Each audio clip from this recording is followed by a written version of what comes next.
జయతు జయతు దేవో దేవకీనందనోయం జయతు జయతు కృష్ణో వృష్ణివంశప్రదీపః జయతు జయతు మేఘశ్యామలకోమలాంగో జయతు జయతు పృథ్వీ భరనాశో ముకుందః. హరి ఓం. పరమేశ్వర స్వరూపమైన సభకి నమస్కారం. ఈనాడు నేను ప్రవచనం చెయ్యబోతున్నటువంటి విషయం మనందరికీ కూడా చాలా ఉపయుక్తకరమైనటువంటి విషయం. యథార్థమునకు వ్యాస భగవానుడు గృహస్థాశ్రమం అనేటటువంటిది ఎంత గొప్పదో, గృహస్థాశ్రమంలో ఉన్నటువంటి వాడు తరించడానికి ఎటువంటి మార్గాన్ని అవలంబించాలో, ఎటువంటి జీవనం గడపాలో, అందులో తేడా వస్తే ఏం జరుగుతుందో, భోగం అంటే ఏమిటో దాన్ని ఎలా అనుభవించాలో, అలా భోగం అనుభవిస్తే పొరపాటు లేకుండా ఎలా ఉంటుందో చెప్పడానికి ఒక అద్భుతమైనటువంటి ఆఖ్యానమును చూపించారు. అది దేవహూతి కర్దమ ప్రజాపతుల యొక్క జీవితం. సాధారణంగా ఒక అయోమయం ఉంటుంది ప్రపంచంలో. బ్రహ్మచర్యము గొప్పదా, గృహస్థాశ్రమము గొప్పదా, సన్యాసము గొప్పదా, వానప్రస్థము గొప్పదా, ఏ ఆశ్రమము గొప్పది అని. అయితే నియమము కానీ కాదు. మీరు చూడండి, శ్రీమన్నారాయణుడి కోసం ఒక వ్యక్తి తపస్సు చేశాడు. తపస్సు చేస్తే భగవానుడు ప్రత్యక్షం అయ్యాడు అనుకోండి. అది ఎన్నాళ్ళు తపస్సు చేశాడు? ఒక 2 సంవత్సరాలో 3 సంవత్సరాలో 5 సంవత్సరాలో కాదు, ఒక 10,000 సంవత్సరములు తపస్సు చేశాడు అని మీరు అనుకోండి. 10,000 సంవత్సరములు తపస్సు చేసిన తర్వాత శ్రీమన్నారాయణుడు ఎదురుగుండా ప్రత్యక్షం అయ్యాడు అనుకోండి. ప్రత్యక్షం అయిన తర్వాత నీకేం కావాలయ్యా అని అడిగాడు అనుకోండి. నాకు మంచి పెళ్ళం కావాలి స్వామి అని అడిగాడు అనుకోండి. నేను ఇలా మీకు పురాణం చెప్పాను అనుకోండి. మీరు ఏమంటారు? వెంటనే చాలామంది నవ్వారు. అప్పుడే మీరేమంటారు? అదేమిటండి, శ్రీమన్నారాయణుడు కనపడితే మంచి పెళ్ళం కావాలని కోరుకోవడం ఏమిటండి, దానికి 10,000 సంవత్సరాలు తపస్సు ఎందుకు? 10 పెళ్లి చూపులు చూస్తే సరిపోయే, ఎక్కడో ఒక్కడ దొరుకుతుంది కదా ఆ పెళ్ళం. దానికి శ్రీమన్నారాయణుడి కోసం తపస్సు చేయడం ఎందుకండి అని మీరు అనుకుంటారు. కానీ గృహస్థాశ్రమ ప్రవేశం అనేటటువంటిది ఎక్కడ ప్రారంభం చెప్పండి? వివాహం దగ్గరే ప్రారంభం. కుభార్య కానీ దొరికిందనుకోండి, ఒక జీవితం పోతుంది.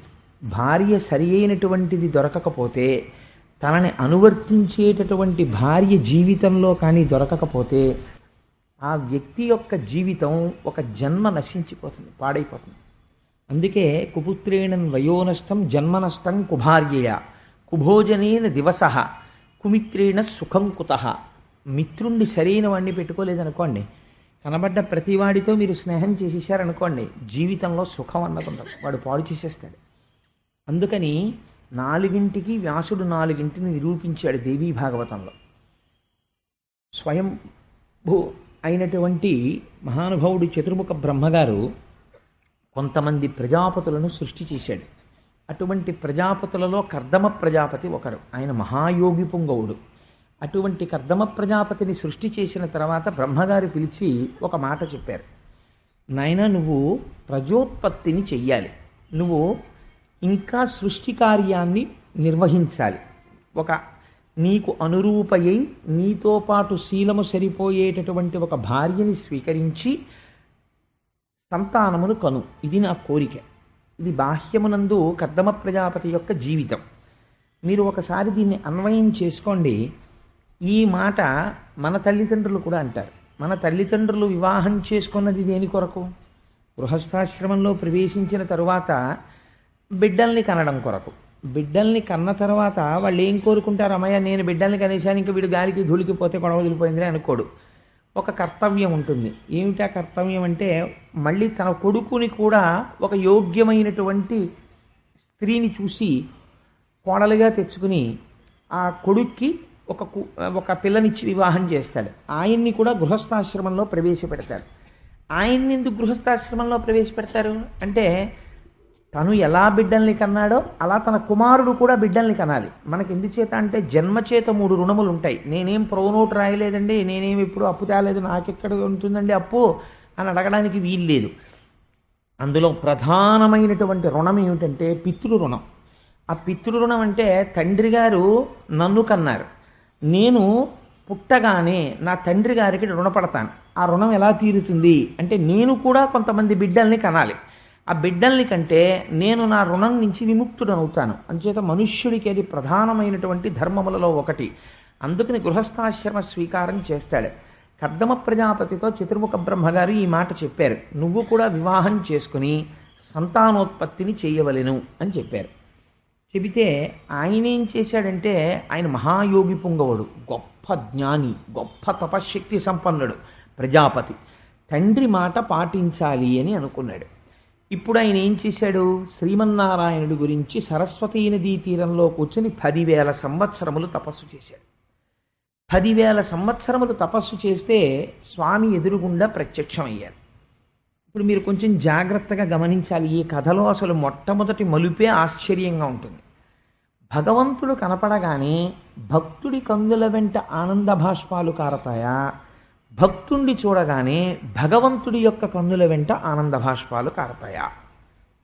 అంటే మనం వెంటనే ఏం సమాధానం చెప్తాం? భగవద్దర్శనం అయినప్పుడు భక్తుడి కన్నుల వెంట ఆనంద భాష్పాలు కారతాయని చెప్తాం. కానీ నీలాంటి ఒక అద్భుతమైన కోరికతో శరణాగతి చేసి ఇంత తపస్సు చేసిన నిన్ను చూస్తే నా కన్నుల వెంట ఆనంద భాష్పాలు కారుతున్నాయని, శ్రీమన్నారాయణుడి కన్నుల వెంట ఆనంద భాష్పములు కిందకి జారి భూమి మీద పడ్డాయి.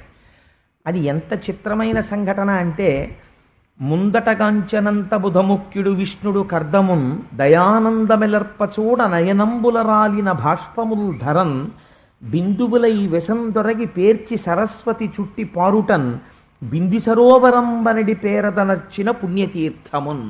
పోతన గారు అన్నారు, సరస్వతీ నదీ తీరంలో కూర్చుని కర్దమ ప్రజాపతి తపస్సు చేస్తే శ్రీమన్నారాయణుడు ప్రత్యక్షమై అంతటి భక్తుణ్ణి చూసి సంతోషపడిపోతే ఆయన కన్నుల వెంట జారినటువంటి బాష్ప బిందువులు ఎక్కడ పడ్డాయో ఆ పడినటువంటి చోట ఒక సరోవరం ఏర్పడింది. దాన్ని సరస్వతీ నది చుట్టి ప్రవహించింది.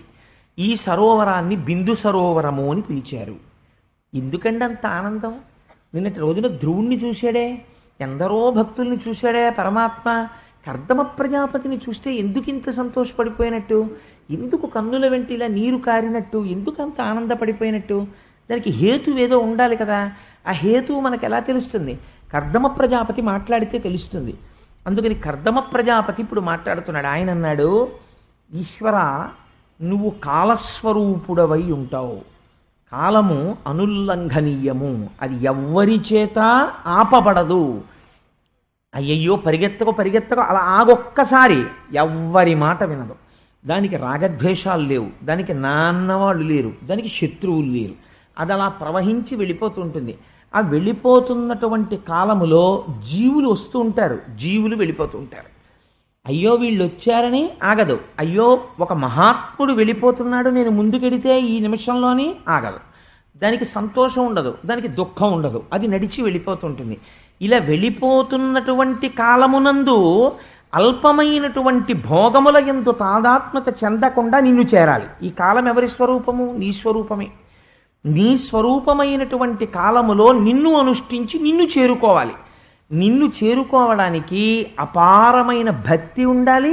భక్తితో కూడి గృహస్థాశ్రమములో ఉండాలి. గృహస్థాశ్రమములో ఉండి భోగమును భవించాలి. ఆ భోగము వేదము అంగీకరించిన భోగమై ఉండాలి. ఆ భోగము అనుభవించి వైరాగ్యమును పొందాలి. ఎంత గొప్ప మాట చూడండి. భోగం అనుభవించకుండా వైరాగ్యం కాదు, అనుభవించి వైరాగ్యమును పొందాలి.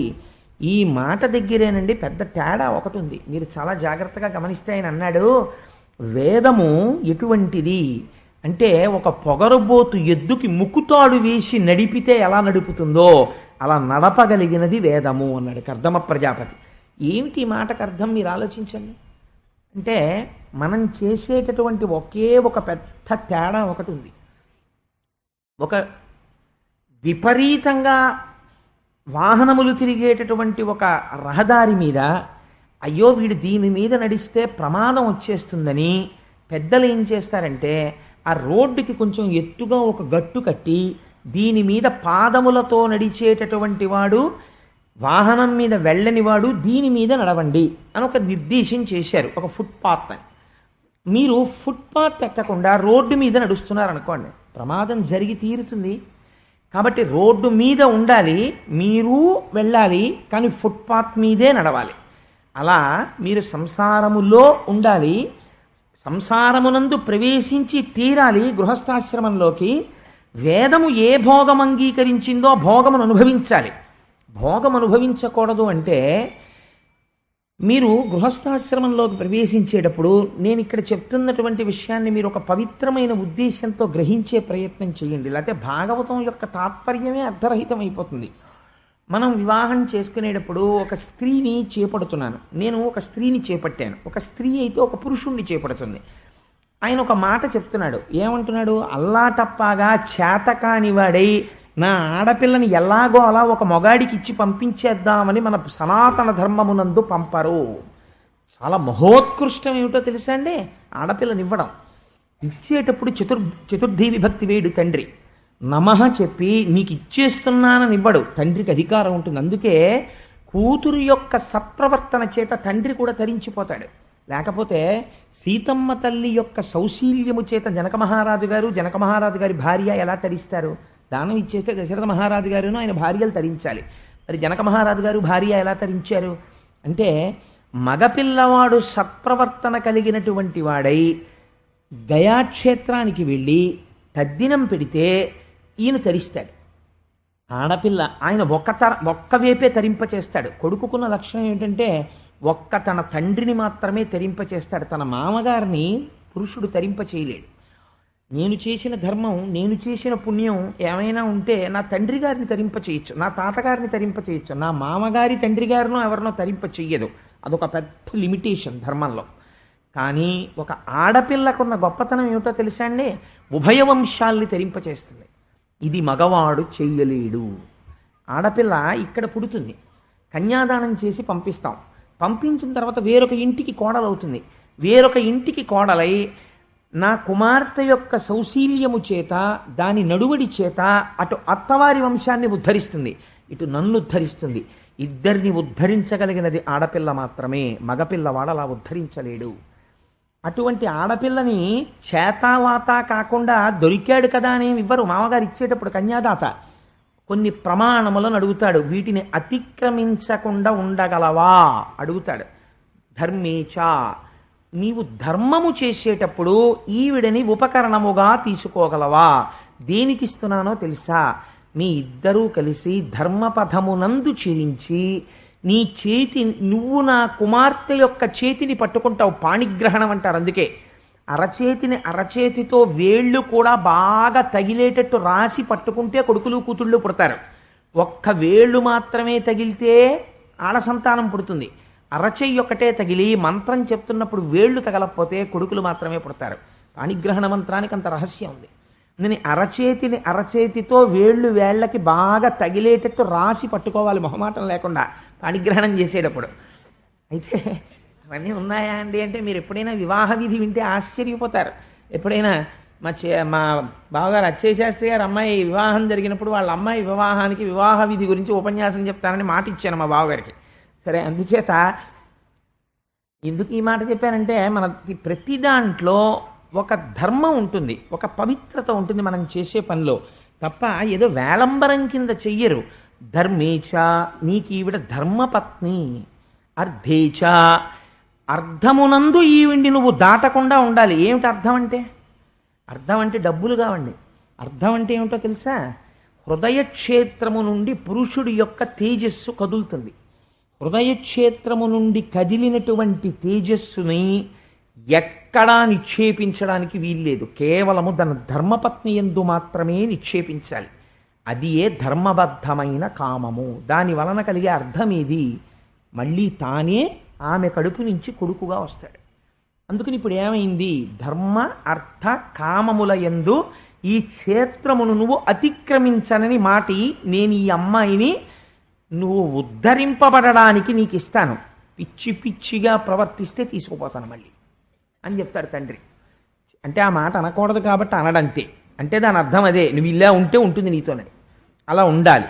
కాబట్టి ధర్మేచ అర్ధేచ కామేచ నాతిచరామి, నేను ఈ స్త్రీని అతిక్రమించను.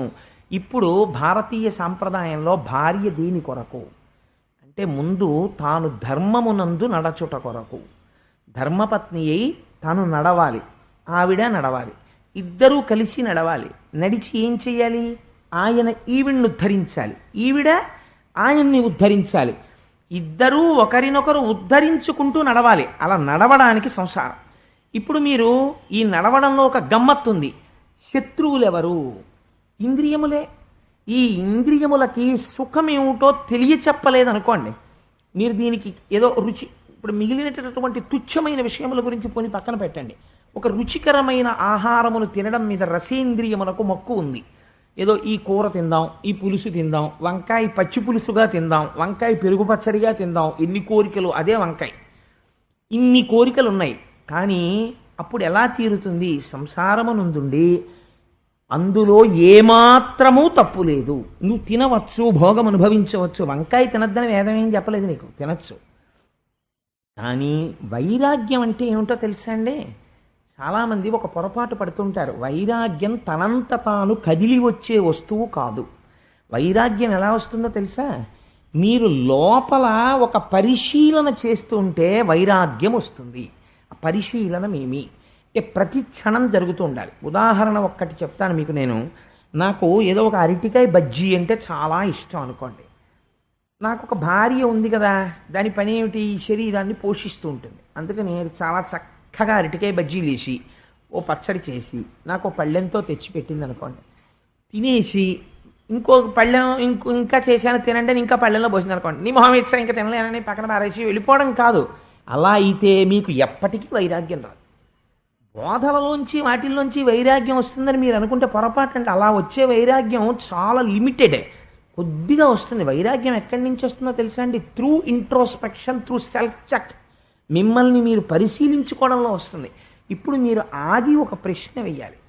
ఇంతకుముందు బజ్జీ అనబడే పదార్థమును అడిగినదెవరు? ఇందులో ఉన్న మనస్సు అడిగింది. ఆల్ రైట్, ఒక 6 బజ్జీలు తినిపించాను, ఇంకొద్దు అన్నది ఎవరు? ఈ మనస్సు అంది. 1వ బజ్జీ తిన్నప్పుడు చాలా లొట్టలేస్తూ తింది. 7వ బజ్జీ దగ్గర కక్కేస్తానంటోంది అని ఊరుకుంటే మీరు అది సత్యము అని సిద్ధాంతం చేయొచ్చు. 7వ బజ్జీ తర్వాత వస్తున్నటువంటి దుఃఖమేదో అది నిజమో అని మీరు అనొచ్చు. 3 రోజులు పోయాక మళ్ళీ బజ్జీ పెట్టట్టు. మరి 7వ బజ్జీ దగ్గర దుఃఖం మళ్ళీ ఇప్పుడు ఇవాళ ఎలా కోరావు నువ్వు అంటే, రుచి వాసన రెండింటిని పెట్టుకుని మనస్సు చేసిన పని యొక్క రుచిని మరిగి లోపల దాచి వాసనగా బయటపెట్టి తిప్పడాన్ని అలవాటు చేస్తుంది. ఇది మీరు చూశారనుకోండి. కాబట్టి ఈ వస్తువునందు సుఖము లేదు. కాసేపు సుఖమని ఇది చెప్తుంది, ఆ తర్వాత అది సుఖం అనదు. కాబట్టి ఇది సుఖము కాదు, దుఃఖము కాదు. ఇది కొంతసేపు సుఖమన్నదేదో అది సుఖము కాదు, ఇది దుఃఖమన్నదేదో అది కూడా దుఃఖం కాదు. ఈ రెండూ కావు. మీకు నేను ఒక ఉదాహరణ చెప్తాను, మీరు చూడండి. దుఃఖం కూడా మీకు ఎప్పుడు ఉంటుందంటే చాలా ఆశ్చర్యకరమైన విషయం. మీకు మనస్సులో మీరు దేని గురించి దుఃఖపడుతున్నారో ఆ దుఃఖపడుతున్నటువంటి విషయం మీకు జ్ఞాపకంలో ఉన్నంతసేపు వెక్కి వెక్కి ఏడుస్తుంటాడు. ఇంతలో అనుకోకుండా ఎవరో వచ్చి ఏదో చెప్పారనుకోండి, ఓ మాట ఏదో చెప్తుంటే ఏడుస్తున్నవాడు అటు చూశాడు అనుకోండి, చూసి అటు వింటున్నాడు అనుకోండి, 5 నిమిషాలు దాని గురించి అలా వింటూ ఉండిపోయాడు అనుకోండి, ఏడవడం మర్చిపోతాడు. ఎందుకంటే దేని గురించి శోకిస్తున్నాడో దాన్ని మనసు వదిలిపెట్టింది, కాసేపు శోకం పోయింది. అంటే ఇప్పుడు ఈ శోకము సత్యమా? దుఃఖము సత్యం కాదు. కాబట్టి మనసు చెబుతున్న సుఖము కాదు, దుఃఖము కాదు.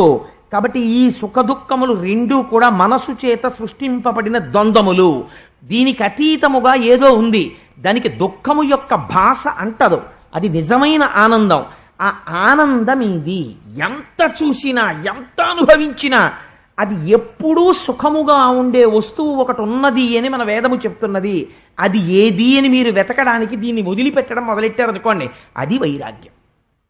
ఇప్పుడు మనసు చెబుతున్నవన్నీ ద్వంద్వములే అని మీరు తెలుసుకుంటే అది చెప్పిన వాటికన్నిటికీ నవ్వేసి వెళ్ళిపోతుంటారు. ఇప్పుడు ఏమైంది? అది వైరాగ్యమైంది. ఈ వైరాగ్యం ఎక్కడి నుంచి రావాలి? భోగంలోంచే రావాలి. భోగంలోంచి రోగం వస్తోందో, భోగంలోంచి యోగం వస్తోందో మీ నడుబడి బట్టి ఉంటుంది. సంసారం అందరూ చేస్తారు, సంసారము చెయ్యని వాళ్ళు ఎవరు ఉండరు. గృహస్థాశ్రమంలో ఉంటారు, చాలామంది ఉంటారు. ఎక్కడో మహాత్ములు బ్రహ్మచర్యం నుంచి సన్యాసంలోకి వెళ్ళొచ్చు. కానీ సంసారములో ఉండి తరిస్తున్నారు కొంతమంది, సంసారములో ఉండి పతనమైపోతున్నారు కొంతమంది. ఒకే సంసారము ఒకడిని పతనం ఎందుకు చేస్తుంది, ఒకడిని ఎందుకు ఉద్ధరిస్తుందండి అంటే దృష్టికోణాన్ని బట్టి ఉంటుంది. ఒకడు సుఖం అనుభవిస్తూ లోపల పరిశీలన చేస్తున్నాడు, ఇది సుఖము కాదు, కాసేపటి తర్వాత తృప్తి పడిపోయి ఇంక అక్కర్లేదంటోంది కాబట్టి ఇది సుఖము కాదు, ఇది దీని మాయ, దీని ఆట అని తెలుసుకుంటున్నాడు, వైరాగ్యం పొందుతున్నాడు ఆ మనసుని ధిక్కరించి. ఒకడు అదే సుఖమని అది ఏం చెప్తే దానికి లొంగుతున్నాడు, వాడు ఎప్పుడూ సంసారమును భోగము కోసమే వాడాడు, అందులోంచి ఏమొస్తుంది, రోగం వస్తుంది. ఒకడు సంసారముని దేనికి వాడాడు, అదే భోగమును పట్టుకుని ఇది సుఖము కాదు అని తెలుసుకోవడానికి వాడుతున్నాడు. ఇప్పుడు ఆయనకి ఏమొచ్చింది, యోగం వచ్చింది. యోగం ఇందులోంచి వచ్చింది, వైరాగ్యంలోంచి వచ్చింది. ఇప్పుడు చెప్పండి వైరాగ్యం ఎక్కడి నుంచి వచ్చింది? వైరాగ్యం పైనుంచి రాదు, వైరాగ్యం ఎక్కడి నుంచి వస్తుంది, ఇక్కడి నుంచే వస్తుంది. ఇక్కడి నుంచి ఎలా పుడుతుంది, సడన్గా అలాగ ఉండడం కాదు, మీ పరిశీలన చేత అది పుడుతూ వస్తూ ఉండడం ప్రారంభం చేస్తుంది. అది మెల్లగా మనస్సే కారణము అని స్థిరమైన నిర్ణయం ఏర్పడిపోతే ఇంటోటో సంపూర్ణముగా మనస్సు చెప్పిన మాటని తిరస్కరిస్తుంది. అప్పుడు గట్టి వైరాగ్య భావన నిలబడుతుంది. దీనికి సంసారమును ఆలంబనముగా చేసుకుని నడుస్తారు కొందరు. సంసారమందలి భోగమునందు మగ్నమైపోతాడు ఒకడు. ఇంతే తేడా. ఇప్పుడు గృహస్థాశ్రమాన్ని ఎలా వాడుకోవాలి, నోటి మాటతో చెప్తే కుదరదు. ఒక మహాత్ముడి జీవితాన్ని మీకు తీసుకొచ్చి చూపిస్తున్నారు వ్యాసుల వారు, అది ఆయన ప్రయత్నం. ఇప్పుడు ఈ కోణంలో మీరు వినండి.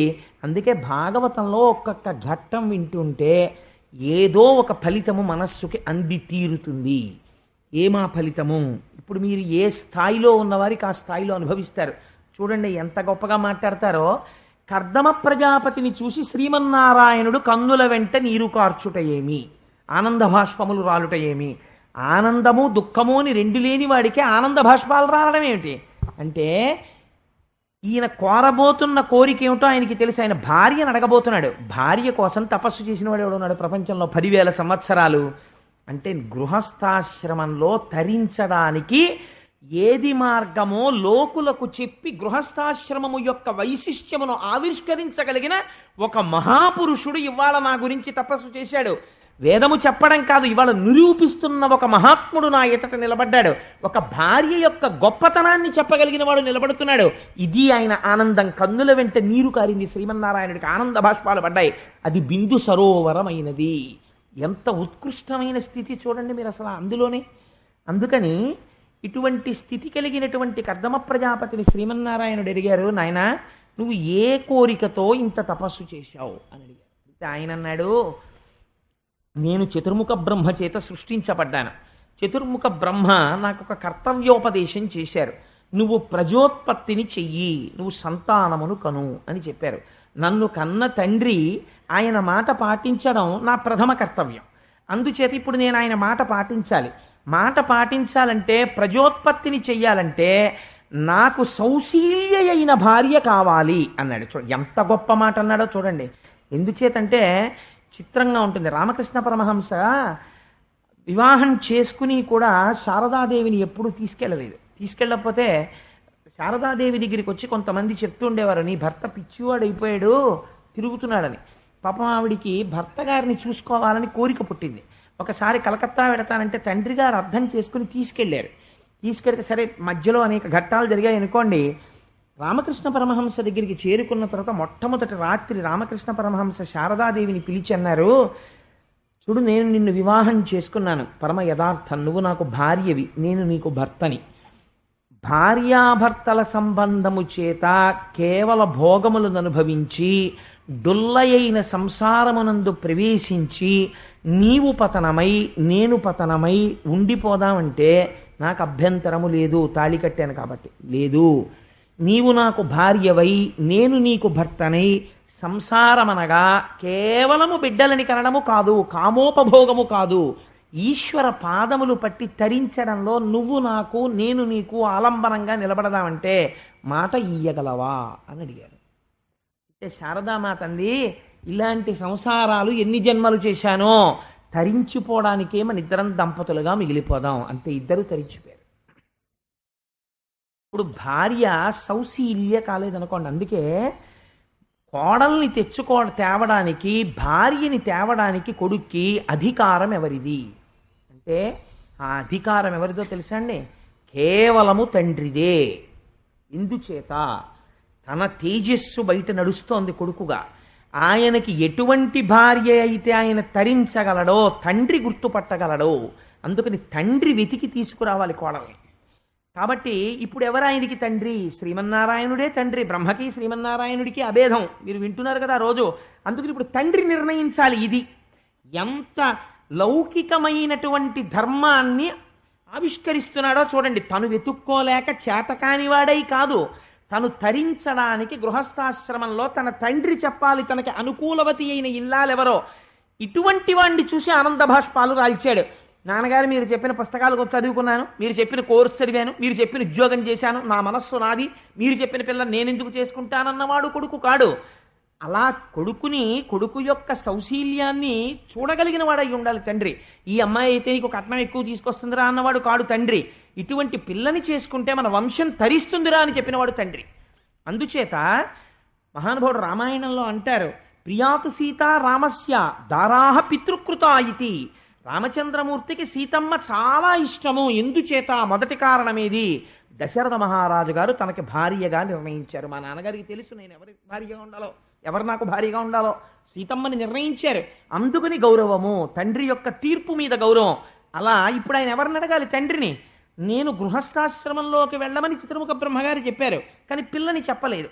ఏ పిల్ల నాకు సౌశీల్యవతియో, ఏ పిల్లని నేను చేసుకుంటే తరించగలనో, కేవలము ధర్మేచా అర్థేచా కామేచా నాతి చరామి అని బూట్లు వేసుకుని, టై కట్టుకుని, కోట్ వేసుకుని, పెళ్ళి అవ్వకముందే రిసెప్షన్లో పక్క పక్కన కుర్చీల్లో కూర్చుని వచ్చిన పెద్దలకి బూట్లు ఇప్పకుండా నమస్కారాలు పెట్టిన పెళ్ళిళ్ళు కావు.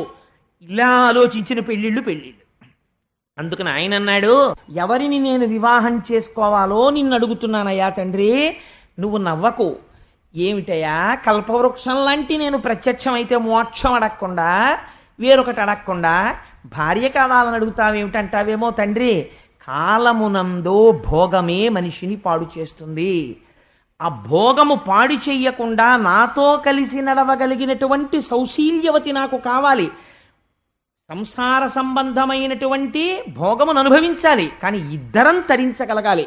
అది కదా ధర్మపత్ని అంటే. ఇద్దరము తరించడానికి అనుకూలమైన మనః పరిణతి కలిగినటువంటి సౌశీల్యవతి అయినటువంటి ఒక ఇల్లాలిని నాకు నువ్వు కుదుర్చు అని అబ్బో అద్భుతమైన స్తోత్రం చేశాడు. చేస్తే ఆయన అన్నారు, నేను కూడా నువ్వు ఈ కోరిక అడుగుతావని తెలుసు. ఆయనకి తెలియదండి, సమస్త చరాచర ప్రపంచమునందు నిండి నిబిడీకృతమైన వాడికి విష్ణువు అని పేరు. మొన్న స్వామి చెప్పారు కదా, వ్యాపకత్వము కలిగి ఇందులో అందులో అని మీరు చెప్పడానికి వీలు లేకుండా అంతటా నిండిపోయిన వాడెవరో, అంతర్బహిశ్చ తత్సర్వం వ్యాప్య నారాయణ స్థితః, లోపల బయట నిండిపోయిన వాడిని నారాయణుడని పిలుస్తారు. అంతటా నిండిపోయిన వాణ్ణి ఒక రూపంతో కనపడమని అడిగితే అది తపస్సు. అలాంటి వాళ్ళని అనుగ్రహించడానికి ఆయన ఒక రూపంతో కనపడతాడు. ఒక రూపంతో కనపడ్డాడు, కనబడితే స్తోత్రం చేశాడు.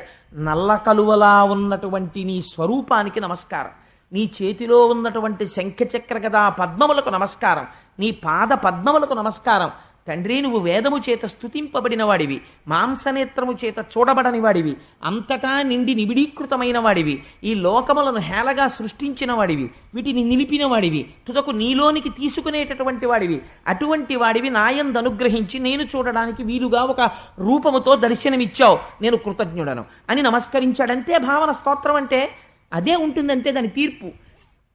నమస్కరిస్తే ఆయన అన్నాడు, నాకు చాలా సంతోషం కలిగిందో కర్దమ ప్రజాపతి, నీ స్తోత్రానికి నీ మాటకి నీకు కావలసిన భార్యని నిర్ణయించాను.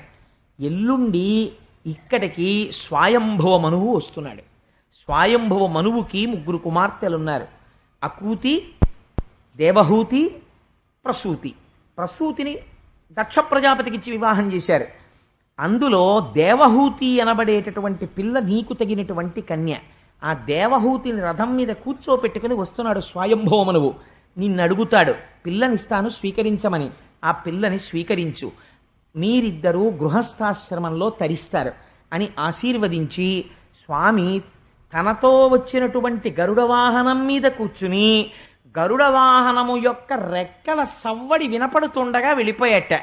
మీకు ఎంత గమ్మత్తుగా చెప్తారంటే వ్యాసుల వారు, ఒక విమానం వెళ్ళిపోతున్నప్పుడు వచ్చేటటువంటి టేక్ ఆఫ్ సౌండ్ వేరు. మన మిమిక్రీ చేసేవాళ్ళు అందుకే విమానం ఎగిరిపోతే ఎలా ఉంటుంది అన్న ధ్వని చేస్తారు.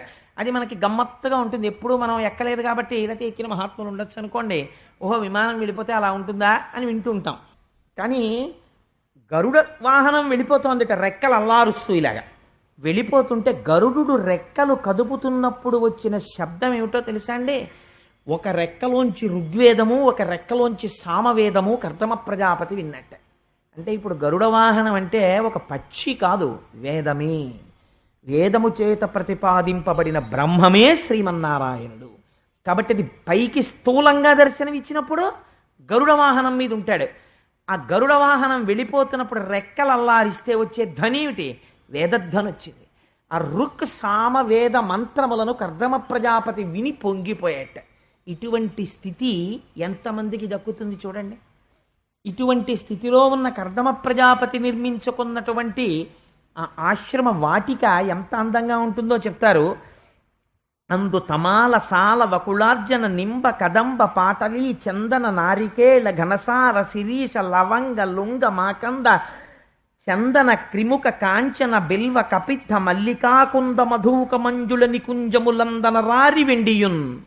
మల్లెలు, జాజులు, వెలగలు, పెద్ద పెద్ద మారేడు చెట్లు, పెద్ద పెద్ద మామిడి చెట్లు, పెద్ద పెద్ద వేప చెట్లు, ఇటువంటి వాటితో కూడినదై మనం అరుణాచలం వెళ్ళినప్పుడు ఎప్పుడైనా ఆ విరూపాక్ష గుహ దాటిపోయి స్కందాశ్రమం దగ్గరికి వెడితే అక్కడ ఒక పెద్ద చెట్టు ఉంటుంది. ఆ చెట్టుని చూస్తే నాకు అనిపిస్తూ ఉంటుంది, ఇక్కడ రమణులు వాళ్ళ అమ్మగారికి మోక్షం ఇచ్చినప్పుడు కొంతమంది చుట్టూ ఉన్నారు, వాళ్ళు ఇప్పుడు ఎవరూ బహుశా లేరు. ఆ తర్వాత వచ్చిన వాళ్ళు బోర్డు మాత్రమే చూస్తున్నారు, this is the place where Ramana Maharshi has granted మోక్ష టు హిస్ బిలౌడ్ మదర్ అని. సో ఆ గదిని మాత్రమే కొంతమంది చూస్తున్నారు. కానీ రమణ మహర్షి వాళ్ళ అమ్మగారికి మోక్షం ఇస్తున్నప్పుడు చూసిన దానివి నువ్వే, అప్పుడు చిన్న చెట్టుగా ఉన్నావు. ఆ తర్వాత ఇక్కడి స్కంధాశ్రమాన్ని ఇలా అందరూ చూడడానికి వీలుగా కడుతున్నప్పుడు నువ్వు ఉన్నావు, ఇప్పుడు మేము వచ్చి చూస్తున్నప్పుడు నువ్వు ఉన్నావు. ఇంతమంది యొక్క అనుభూతులను చూడడానికి సాక్షిగా ఉన్నదానివి నువ్వు ఒక్కదానివి, నీవే నిజమైన పరబ్రహ్మానివి అని నేను ఆ పెద్ద చెట్టుకి నమస్కారం చేస్తుంటాను అప్పుడప్పుడు స్కందాశ్రమంలో. అలాగా ఇన్ని రకాల చెట్లతో ఉంటే నిజంగా అది ఎంత పైకి వర్ణించడం కాదండి. మనం అంటే ఇవాళ చెట్టు అనేటటువంటి దాని అందం ఏమిటో మనకి ఏం తెలుసు అసలు? శబరిమలై వెడితే చూడాలి చెట్ల అందం అంటే ఏమిటో. ఇంతంత మానుతో రెండు చేతులతో ఇలా కౌగిలించుకుందామంటే రెండు చేతులు ఇంతకన్నా పట్టవు, అంత పెద్ద పెద్ద మానుతో ఉండి ఇక్కడ మనం నిలబడితే ఈ చెట్టు కొమ్మలు అక్కడ వరకు వ్యాప్తి చెంది సూర్యుడు ఎటు తిరిగినా సరే కిరణములు మాత్రం వచ్చి దాని మొదట్లో పడవు. అంత పెద్ద నీడతో కూడుకుని ఎన్నో కొన్ని వేల పక్షులకు ఆలవాలమైనటువంటి ఒక చెట్టు వంక మీరు చూశారనుకోండి, నిజంగా అదో పెద్ద జనతా అపార్ట్మెంట్లా ఉంటుంది. అయ్య బాబోయ్ అంత బాగుందిరా ఈ చెట్టు అనిపిస్తుంది. అలాంటి చెట్లు, ఆ చెట్ల కల్లుకున్నటువంటి తీగలు, అందులో సరోవరాలు, అంత అందమైనటువంటి ఆశ్రమంలో కర్దమ ప్రజాపతి అక్కడ కూర్చుని ఉన్నారు. కూర్చునుంటే శ్రీమన్నారాయణుడు చెప్పినటువంటి రోజు రానే వచ్చింది. స్వయంభవమనువు చేతిలో ధనస్సు పట్టుకుని రథం మీద తన భార్య అయిన శతరూపతోటి తన కుమార్తె అయినటువంటి దేవహూతితోటి వచ్చారు. వచ్చి కర్దమ ప్రజాపతి యొక్క దర్శనం చేశారు. చేసి ఎంత అందంగా మాట్లాడతారో చూడండి. కర్దమ ప్రజాపతి వయస్సులో చిన్నవాడు, స్వయంభవమనువు పెద్దవాడు. కానీ జ్ఞానము చేత కర్దమ ప్రజాపతి పెద్దవాడు, స్వయంభవమనువు చిన్నవాడు. అందుచేత కర్దమ ప్రజాపతి పాదములకు స్వయంభవమనువు నమస్కరించాడు. నమస్కరించి సరసిజ గర్భుడు తనచే విరచితమైనట్టి వేద వితతుల నెల్లన్ ధరవెలయించుటకై బుధవర మింబుం తన ముఖంబు వలన సృజించెన్. అంటే ఇప్పుడు దేన్ని చెప్తున్నాడండి? పురుష సూక్తం చెప్తున్నాడు. బ్రాహ్మణోస్య ముఖమాసీ బాహూరాజన్యకృత. అయ్యా, చతుర్ముఖ బ్రహ్మగారు మొట్టమొదట వేదాన్ని తన నోటితో పలికి ఆ వేదాన్ని రక్షించడం కోసం, ఆ వేదాన్ని వ్యాప్తి చెయ్యడం కోసం తన ముఖమండలంలోంచి బ్రాహ్మణుల్ని సృష్టించాడు. అటువంటి ప్రజాపతులలో నువ్వు ఒకడివి. అటువంటి నీ పాదపద్మములకు వంగి స్వయంభౌమనువు నమస్కరిస్తున్నాడు అని నమస్కరిస్తే కర్దమ ప్రజాపతి సంతోషించి అన్నారు, మహారాజా నీ ధనస్సు చూస్తేనే భయం వేస్తుంది. అటువంటి రాజు నాకు చారులైనటువంటి వాళ్ళు రాజ్యంలో జరుగుతున్న విశేషాలు చెప్తారులే అని ఎక్కడో రాజధాని యందు కూర్చుని ఉండకూడదు, భూమండలమంతా పర్యటిస్తూ ఉండాలి. ధర్మాన్ని 4 చెరగులా స్థాపించడం కోసం ధనస్సు చేతపట్టి నువ్వు తిరుగుతున్నావు, చాలా సంతోషం కలిగింది. కానీ ఇక్కడ ధర్మాన్ని స్థాపించడానికి ఏముంటుంది? తపస్సు చేసుకునే ఆశ్రమంలో నువ్వింత ప్రయత్నపూర్వకంగా భార్యతో కుమార్తెతో కలిసిన ఆశ్రమానికి వచ్చావంటే నువ్వు చెప్పవలసినది ఏదో ఉందని నేను అనుకుంటున్నాను. అది నువ్వు నిర్భయంగా ప్రకటముగా చెప్పవచ్చు, నీకేమీ బెంగలేదు అంటే లైన్ క్లియర్ చేశారాయన. ఎందుకని? ఒక ప్రజాపతి ఒక యోగి పురుషుణ్ణి పట్టుకుని మా అమ్మాయిని ఇస్తాను పెళ్లి చేసుకుంటారా అని అడిగితే అసహ్యంగా ఉంటుంది. ఎందుకని? నువ్వు మనస్సులో ఏ కోరికతో వచ్చావో అది చెప్పవచ్చు, నీకు భయం లేదు అన్నారు.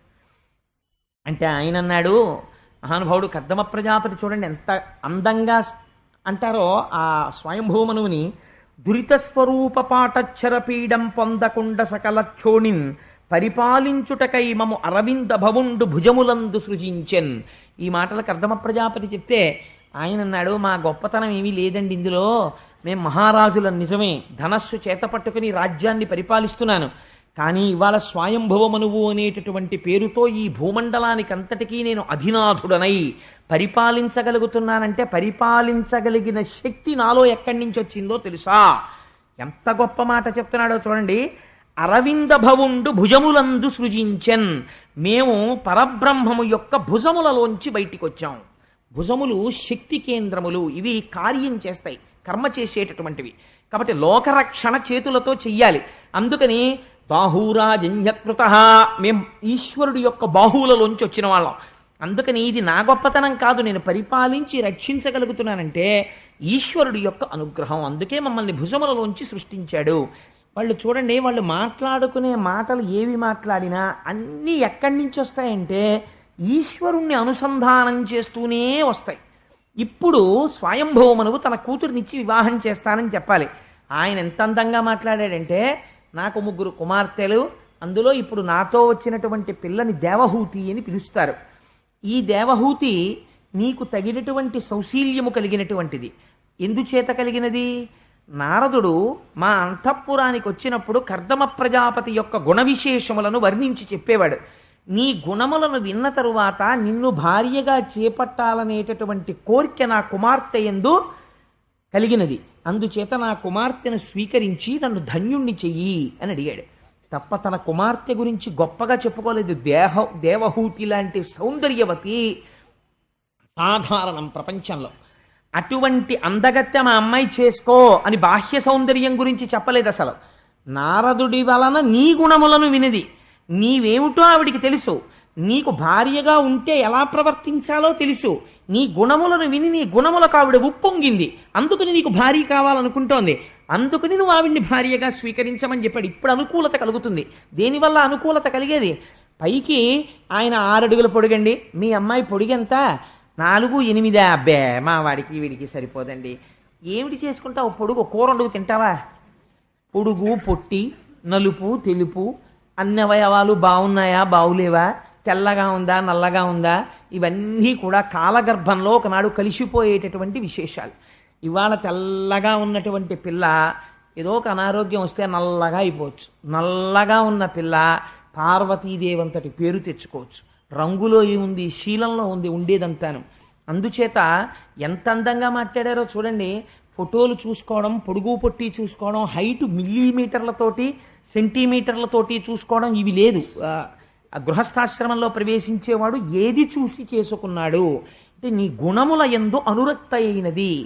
అంటే కర్దమ ప్రజాపతి ఎంత గొప్ప మాట మాట్లాడారో చూడండి. ఆవిడ తండ్రి గారు చెప్పలేదు ఆయన గురించి, కర్దమ ప్రజాపతి చెప్తున్నాడు. ఆయన అన్నాడు, అనగా నీ చేత అనన్యదత్తముగ ప్రతిష్ఠితంబైన ఈ తీగబోడి కమనీయ రూపరేఖా విలాసంబులమానిత లక్ష్మీ సమానయగుచు ఒకనాటి రాత్రియందుడురాజ చంద్రికా ధవళిత నిజసౌధ తలమునందు మహిత రనన్మణి మంజీర శోభిత చరణియై నిజసఖీ సహిత యగుచు కందుక క్రీడ చరింప గగనమందు వర విమానస్థుడగుచు విశ్వావసుండు నాగదనరిన గంధర్వ నాయకుండు తరుణి చూచి విమోహి అయి ధరణిపడియే.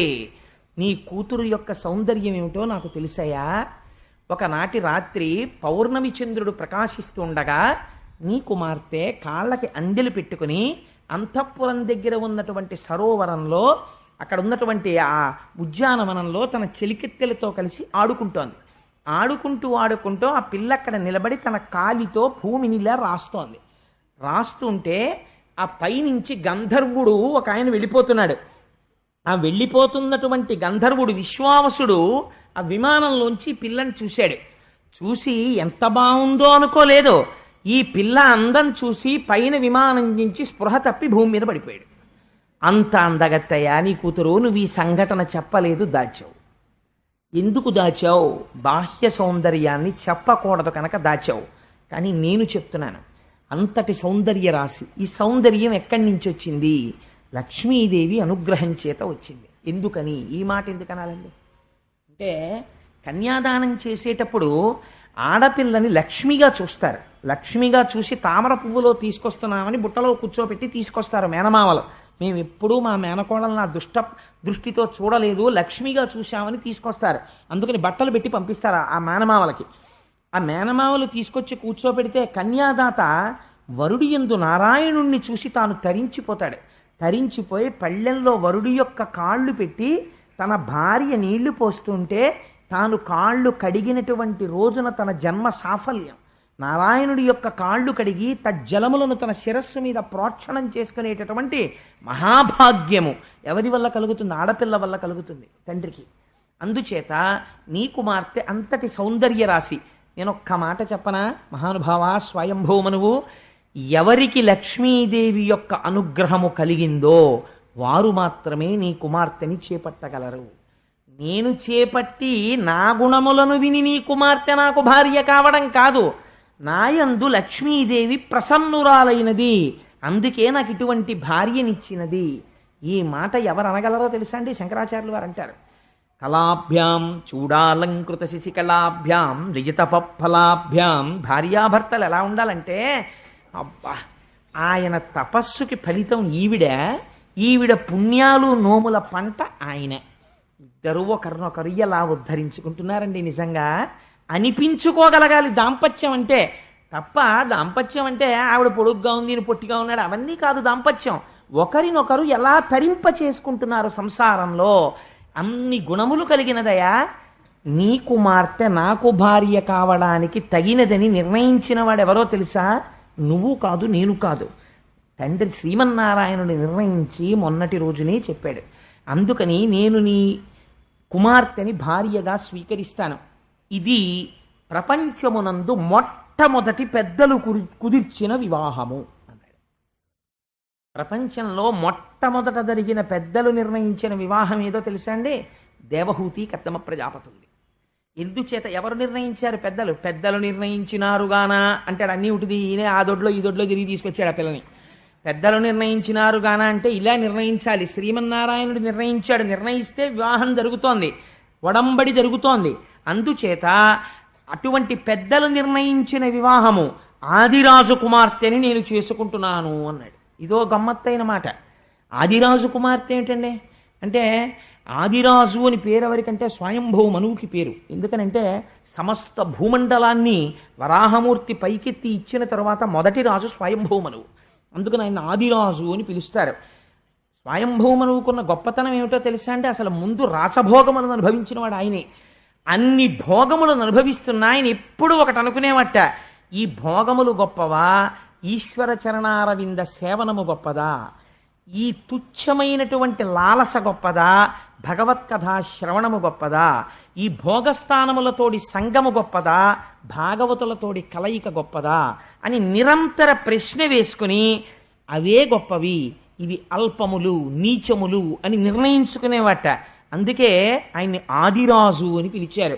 ఆదిరాజు అని ఇంటి పేరున్న వాళ్ళందరికీ బహుశా ఈ లక్షణం ఉంటుందేమో. వాళ్ళు ఎంతంత పెద్ద పెద్ద ఉద్యోగాలు చేసినా, ఎంతంత చదువులు చదువుకున్నా అంత నిరాడంబరంగా, అంత పెద్ద మనిషి తరహాగా, అంత భక్తిగా ఉంటారులా ఉంది. చిత్రం చూసారా మీరు? ఇన్నాళ్ళు లేదు. ఇవాళ ఆదిరాజు గురించి ఉపన్యాసంలో వచ్చే రోజున నాకు పూలదండ వేసిన వారు ఆదిరాజు ప్రకాశరావు గారు. అలా వెయ్యాలని నిర్ణయించిన వాడు గోపాలకృష్ణుడు. ఏమంటారు దీన్ని? ఇది నేనైతే అనుకుంటానో ఇది ఈశ్వరానుగ్రహము అనుకుంటాను. అందుకని ఆదిరాజు అని బిరుదు ఆయనకి, స్వయంభూమనువుకి. ఇది పెద్దలు నిర్ణయించిన మొట్టమొదటి వివాహం. కాబట్టి ఇప్పుడు ఎందుకు ఆ మాట అనాలండి? అంటే ఈ వివాహం మనందరికీ మార్గదర్శకం.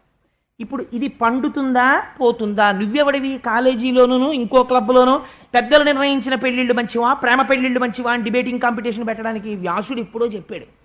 ఏది మంచిదో ఆయన నిర్ణయించి చెప్పేశాడు. ఇంకా నీ డిబేటింగ్ ఎందుకు? నీ అల్పజ్ఞానంతో నీకేమైనా చేతనైతే భాగవతం చదువుకోసారి వెళ్ళి చతుర్థ స్కంధం. నీకు చేత కాకపోతే నోరు ముసుగు కూర్చో. పిచ్చ డిబేటింగ్ కాంపిటీషన్ పెట్టకు, పిల్లల్ని పాడు చేసేయకు. కాబట్టి ఇది మొదటి వివాహము. కాబట్టి ఇప్పుడు మీరు ఏం చేయాలి? ఇక్కడి నుంచి గమనించడం మొదలెట్టాలి. ఓహో, ఇది ఫెయిల్ అయిందా, సక్సెస్ అయిందా?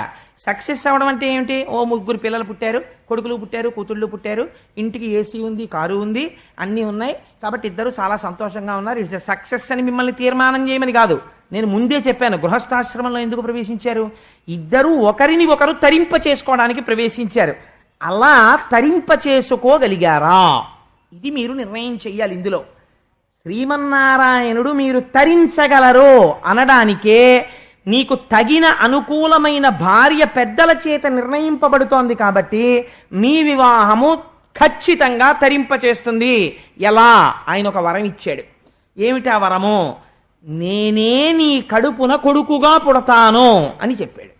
ఇది న్యాయం అండి, ఇది యథార్థం. ఎందుచేత? తండ్రి మళ్ళీ తానే కొడుకుగా వస్తున్నాడు, మళ్ళీ ఆ కొడుకు ఏం చేస్తున్నాడు? మళ్ళీ తానే కొడుకుగా వస్తున్నాడు. ఏమవుతుంది? ఆ తేజస్సు నడుస్తోంది, అలాగా వంశపారంపర్యంగా నడుస్తోంది. అందుకని ఎవరు రావాలి? ఎవరు మొట్టమొదటి వాడో వాడు రావాలి. ఇప్పుడు మళ్ళీ అందుకు తాతగారి పోలుకో తండ్రి గారి పోలుకో రావాలి. అందుకని ఆ నారాయణుడుకు కర్దముడికి అభేదం, ఇద్దరు ఒకటే, తండ్రి కొడుకు ఒకటైపోయినప్పుడు అందుకని మళ్ళీ నారాయణుడే పుట్టాలి కడుపున. అందుకుని నేనే నీ భార్య కడుపున 10 నెలలు పడుకుని బయటికి వస్తానయ్యా అన్నాడు. ఎంత విజయం చూడండి ఇది నిజంగా కర్దమ ప్రజాపతికి. ఇది గృహస్థాశ్రమం యొక్క విజయము అని చెప్తే సంతోషపడిపోయారు. చిత్రం ఏమిటో తెలుసా అండి? స్వయంభువమనువు పిల్లనివ్వలేదు కర్దమ ప్రజాపతి. ఈయన కర్దమ ప్రజాపతి మాటలు చెప్తే స్వయంభువమనువు ప్రపోజ్ చేస్తే ఆయన ఒప్పుకుంటే తన కూతురి వంక చూశాడు. కూతురు చాలా చిరునవ్వు నవ్వుతూ తన సంతోషాన్ని వ్యక్తం చేసింది. ఇవ్వలేదు పిల్లని. శతరూప చెయ్యి పట్టుకుని పక్కకి తీసుకెళ్ళాడు. నీకు అంగీకారమేనా అని అడిగాడు. భార్యాభర్తలంటే ఇది.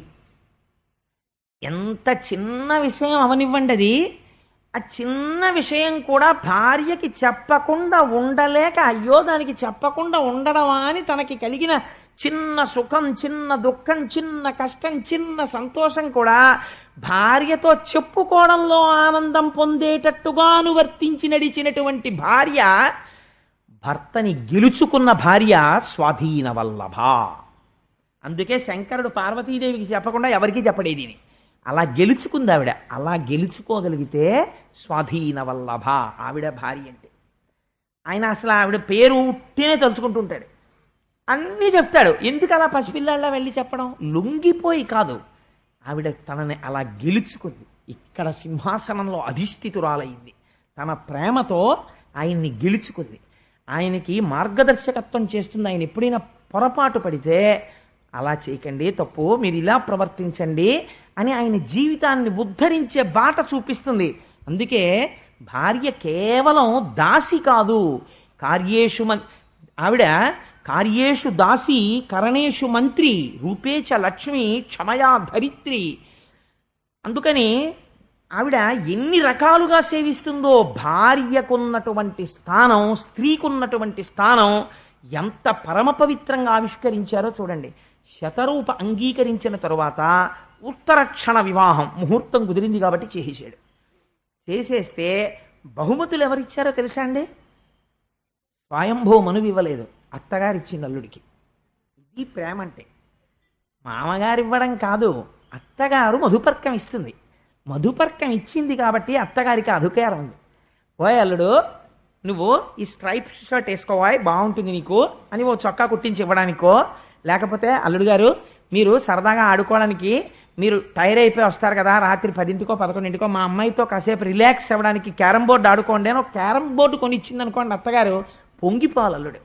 మా అత్తగారు ఇంత చేస్తే ఆషాఢ మాసంలో క్యారమ్ బోర్డు ఇచ్చింది అనకూడదు. నా మానసికోల్లాసానికి క్యారమ్ బోర్డు కొనిచ్చింది మా అత్తగారని పొంగిపోవాలి. ఎందుకు అలాగా అంటే తన కొడుకు ఎలా సంతోషించాలి, ఆడుకోవాలి, ఆనందంగా ఉండాలని చూస్తుందో అలా చూస్తుంది. మీకు చిత్రం ఏమిటో తెలుసా అండి, కర్దమ ప్రజాపతి లాంటి యోగి పురుషుడికి అత్తగారైనటువంటి శతరూప ఇచ్చిన బహుమానాల్లో ఏమున్నాయో తెలుసా? క్రీడా పరికరాలు ఉన్నాయి, ఆడుకునే ఆట వస్తువులు. అలా ఇవ్వడం ఏంటంటే అంతే, అది మొదటి వివాహం, అలా ఇవ్వాలి. అందుకని ఇవ్వవచ్చా ఏమిటండి ఇవన్నీ అలాంటివన్నీ ఇచ్చారు అంటే, నేనైతే చేస్తాను, నా కూతురు పెళ్ళి అయినప్పుడు సారెలో ఓ క్యారమ్ బోర్డు చెస్ బోర్డు కొనిస్తాను. ఎందుకంటే నేను కర్దమ ప్రజాపతి గురించి చదువుకున్నాను కాబట్టి. అలా ఇవ్వాలి, కాబట్టి అలా ఇవ్వడం న్యాయం. మధుపర్కం ఇచ్చిన వాళ్ళు అలా ఇవ్వాలి. అందులో నా అల్లుడు కూడా సంతోషించాలి, అతను ఉల్లాసంగా ఉండాలన్న నా కోరిక ఉంది, నా భార్య కోరిక ఉంది కదా, అందుకని ఇస్తే తప్పు లేదు. అంటే నిజంగా అసలు మన వివాహాలు ఎలా ఉండేవో, ఎంత అందంగా ఉండేవో మీరు ఒకసారి చూడండి. అందుచేత అంతవరకు చాలా మా చర్చ అక్కర్లేదు దానికి. అందుచేత దాని మీద అలాంటి క్రీడా పరికరములతో సహా ఇస్తే చాలా సంతోషించి ఆమెని అప్పజెప్పి విడిచిపెట్టి వెళ్ళలేక ఇంత స్వయంభువమనువు, ఇంత ధర్మం తెలుసున్నవాడు, ఇంత అల్లుణ్ణి పొందినవాడు కన్నుల నీరు పెట్టుకుని భారమైన గుండెలతో వెనక్కి తిరిగి చూస్తూ వెళ్ళలేక వెళ్ళేట. మీకు శాస్త్రంలో ఒక గొప్ప రహస్యం చెప్పనండి.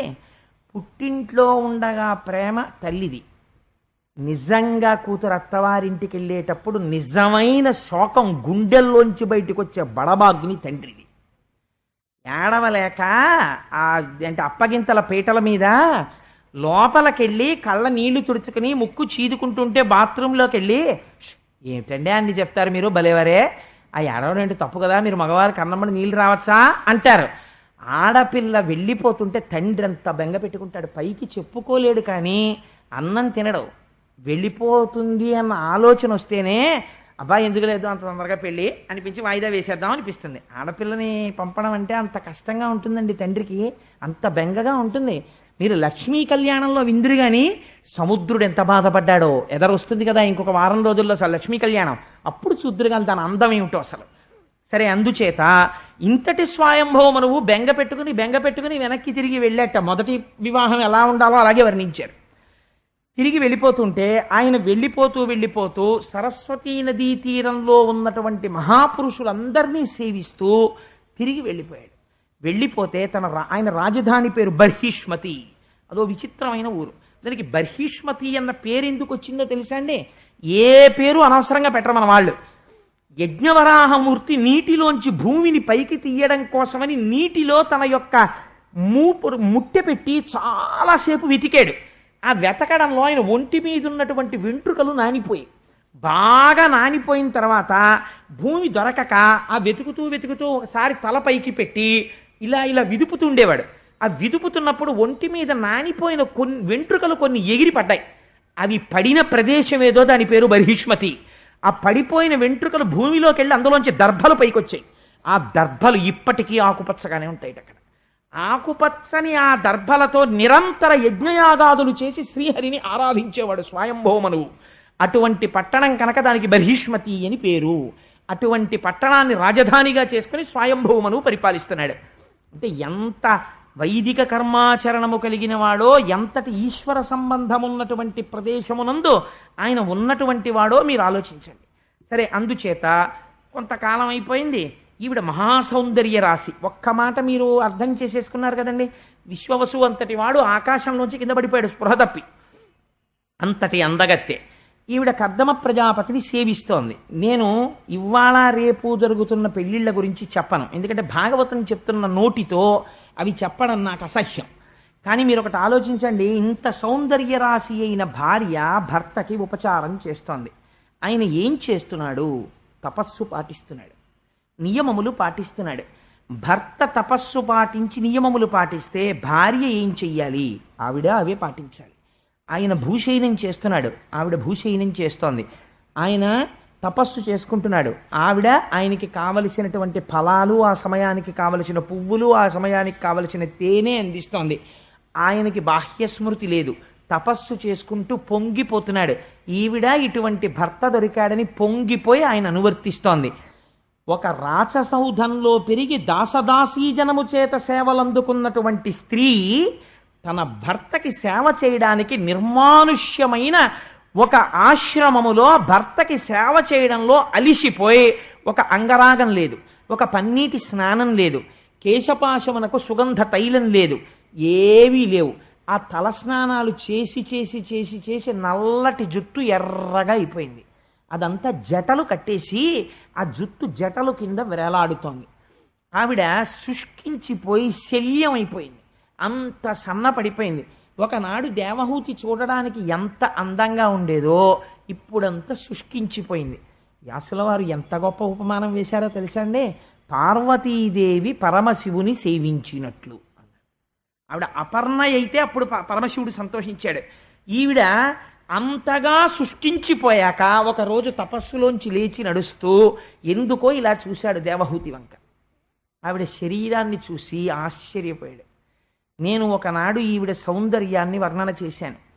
నా కోసం తప్పించడంలో, నా కోసం పరిశ్రమించడంలో, నా కోసం ఇన్ని ఏర్పాట్లు చేయడంలో ఈవిడ ఇవాళ ఇలా అయిపోయింది అని, దేవహూతి నీ సేవలకి నేను సంతోషించాను కాబట్టి ముందేది ధర్మము. ఇద్దరూ కలిసి ఈశ్వరార్చన నిపుణులయ్యారు. నీకు నా వలన తీరవలసిన కోరికేమి అని అడిగాడు. అంటే ఆవిడంది, ఒక సౌశీల్యవతురాలైనటువంటి స్త్రీ భర్త వలన ఏ సుఖాన్ని కోరుతుంది? సంతానవతి అయి తాను తల్లి కావాలని కోరుకుంటుంది. ఈశ్వర, మీరు నాకు పతిదేవులు, మీరు నన్ను కరుణించి నేను తల్లినయ్యేటటువంటి అదృష్టాన్ని నాకు కటాక్షించండి అని. అంటే వాళ్ళు ఎంత ధర్మబద్ధమైన కామమును అనుభవించారో చూడండి, తల్లి అగుట కొరకు. ఆయన అన్నాడు తప్పకుండా అని. ఆయన ఒక అందమైన మాట చెప్పాడు.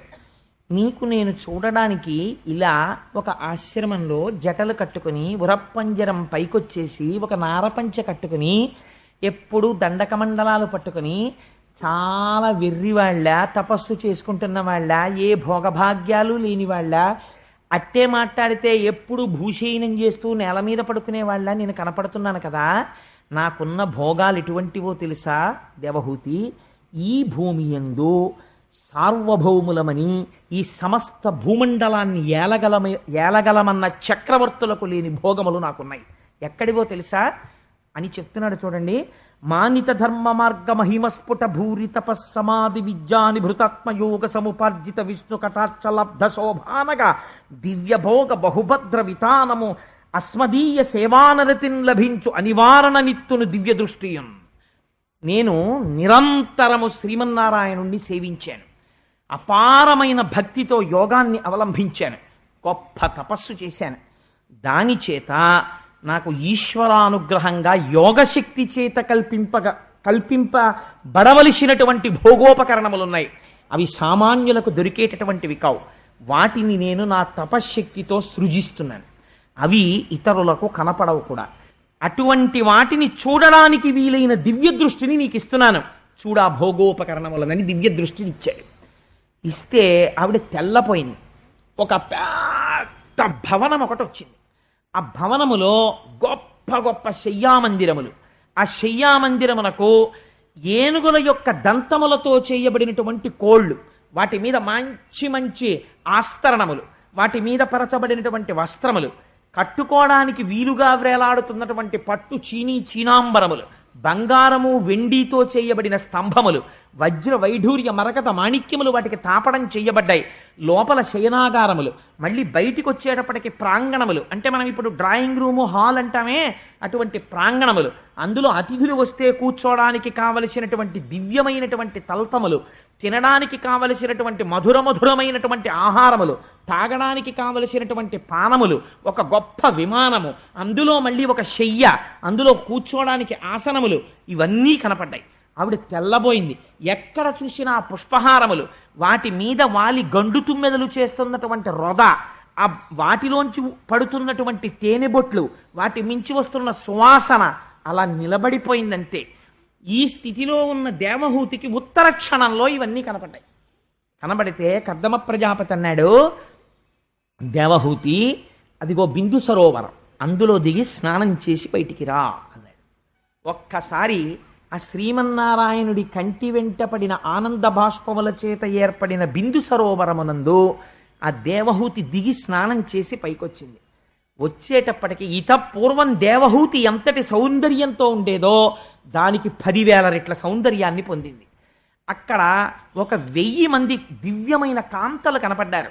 వాళ్ళు వచ్చి ఆవిడికి పట్టుపుట్టములు కట్టి అంగరాగముల నలది ఆవిడికి చక్కటి కేశపాశమును ముడివేసి అందులో రకరకాలైన పువ్వులు పెట్టి రకరకాలైన హారములను అలంకరించి ఒక నిలువుటద్దం పట్టుకొచ్చి ఆవిడ ముందు పెట్టి అమ్మా చూసుకోని సోయగం అన్నారు. అద్దంలో దేవహూతి తన సోయగాన్ని తాను చూసుకుని వెంటనే తన భర్తని స్మరించినది. ఎంత ధర్మం ఉందో చూడండి అందులో. అంతకన్నా నేను వ్యాఖ్యానం చేయక్కర్లేదు. భర్తని స్మరించినది. ఉత్తర క్షణం కర్దమ ప్రజాపతి ప్రత్యక్షమయ్యాడు.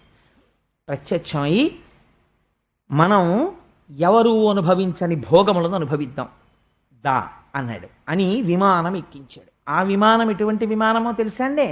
ఏదో ఏసీతోటి వాటితోటి భూమి మీద ఉండే ఇల్లు కాదు. అది సమస్త లోకముల మీద ఎవరికీ కనపడకుండా తిరగగలిగినటువంటి విమానం.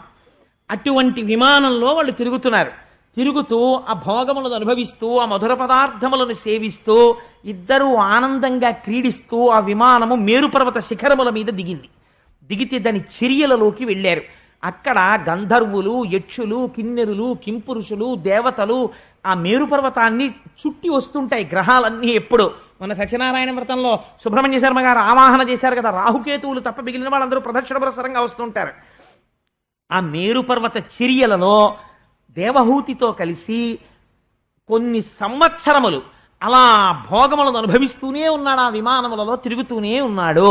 సంసారము కూడా అంతే, భోగములను అనుభవిస్తూనే ఉన్నాడు. అలా అనుభవిస్తూ ఉండగానే వాళ్ళకి 90 ఆడపిల్లలు పుట్టారు.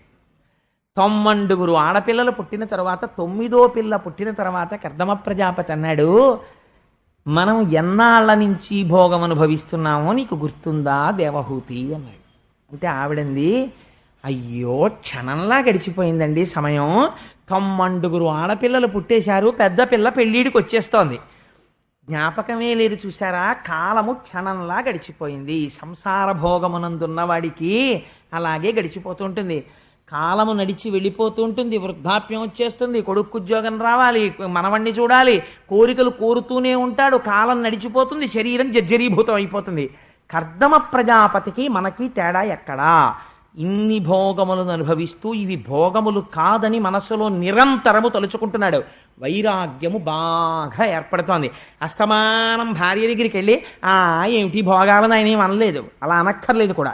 ఇక్కడ ఉండాలంతే వైరాగ్యం. అది పండిన నాడు భార్యకి చెప్పి వెళ్ళిపోవాలంతే, అప్పటి వరకు చెప్పక్కర్లేదు కూడా. అందుకని ఆయన అన్నాడు, చాలదా అనుభవించిన భోగాలు, ఇవే మార్చి మార్చి మార్చి మార్చి అనుభవిస్తామంతే. ఇలా అనుభవిస్తూ పోతే ఒకనాడు కాలమునందు ఈ శరీరం పడిపోతుంది, అప్పుడు మనం ఉద్ధరించబడం. అందుకని దేవహూతి, నేను సన్యాసం తీసుకుని వెళ్ళిపోతున్నాను అన్నాడు. నీ తండ్రికి నేను వివాహ సమయంలో మాట ఇచ్చాను, సంతానము కలిగే వరకే దేవహూతితో ఉంటానని. 90 ఆడపిల్లలు పుట్టారు. అందుకని నేను వెళ్ళిపోతున్నాను సన్యాసానికి. ఎందుకని అంటే లోపల వైరాగ్యం బలపడినది. ఎందుచేత?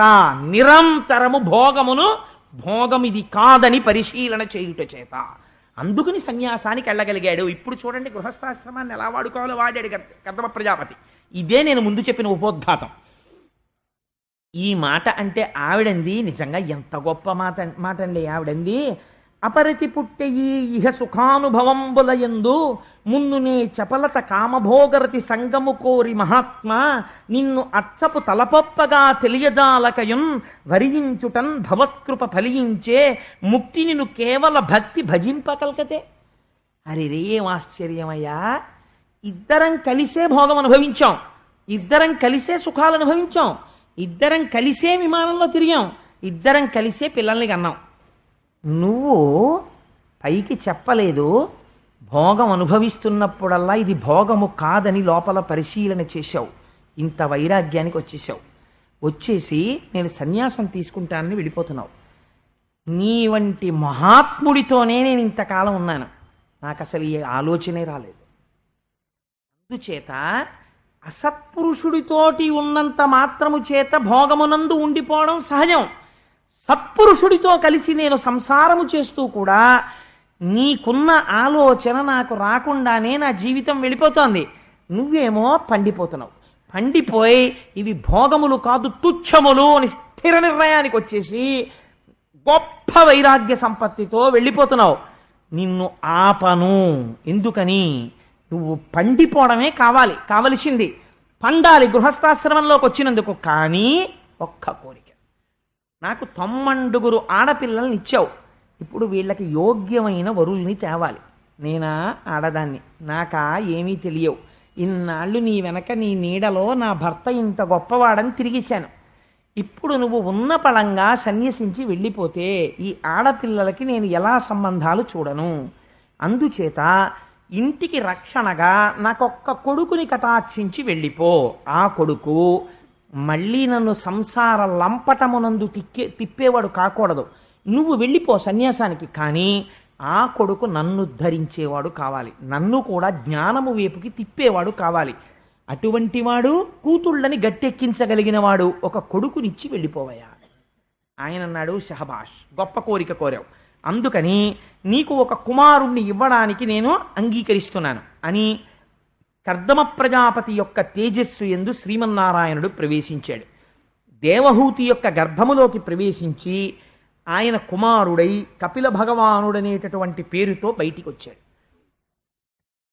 కపిల మహర్షి జన్మిస్తే భగవానుడు కపిల రూపంలో దేవహూతి కడుపున పుడితే ఆశ్చర్యం ఏమిటో తెలుసా అండి?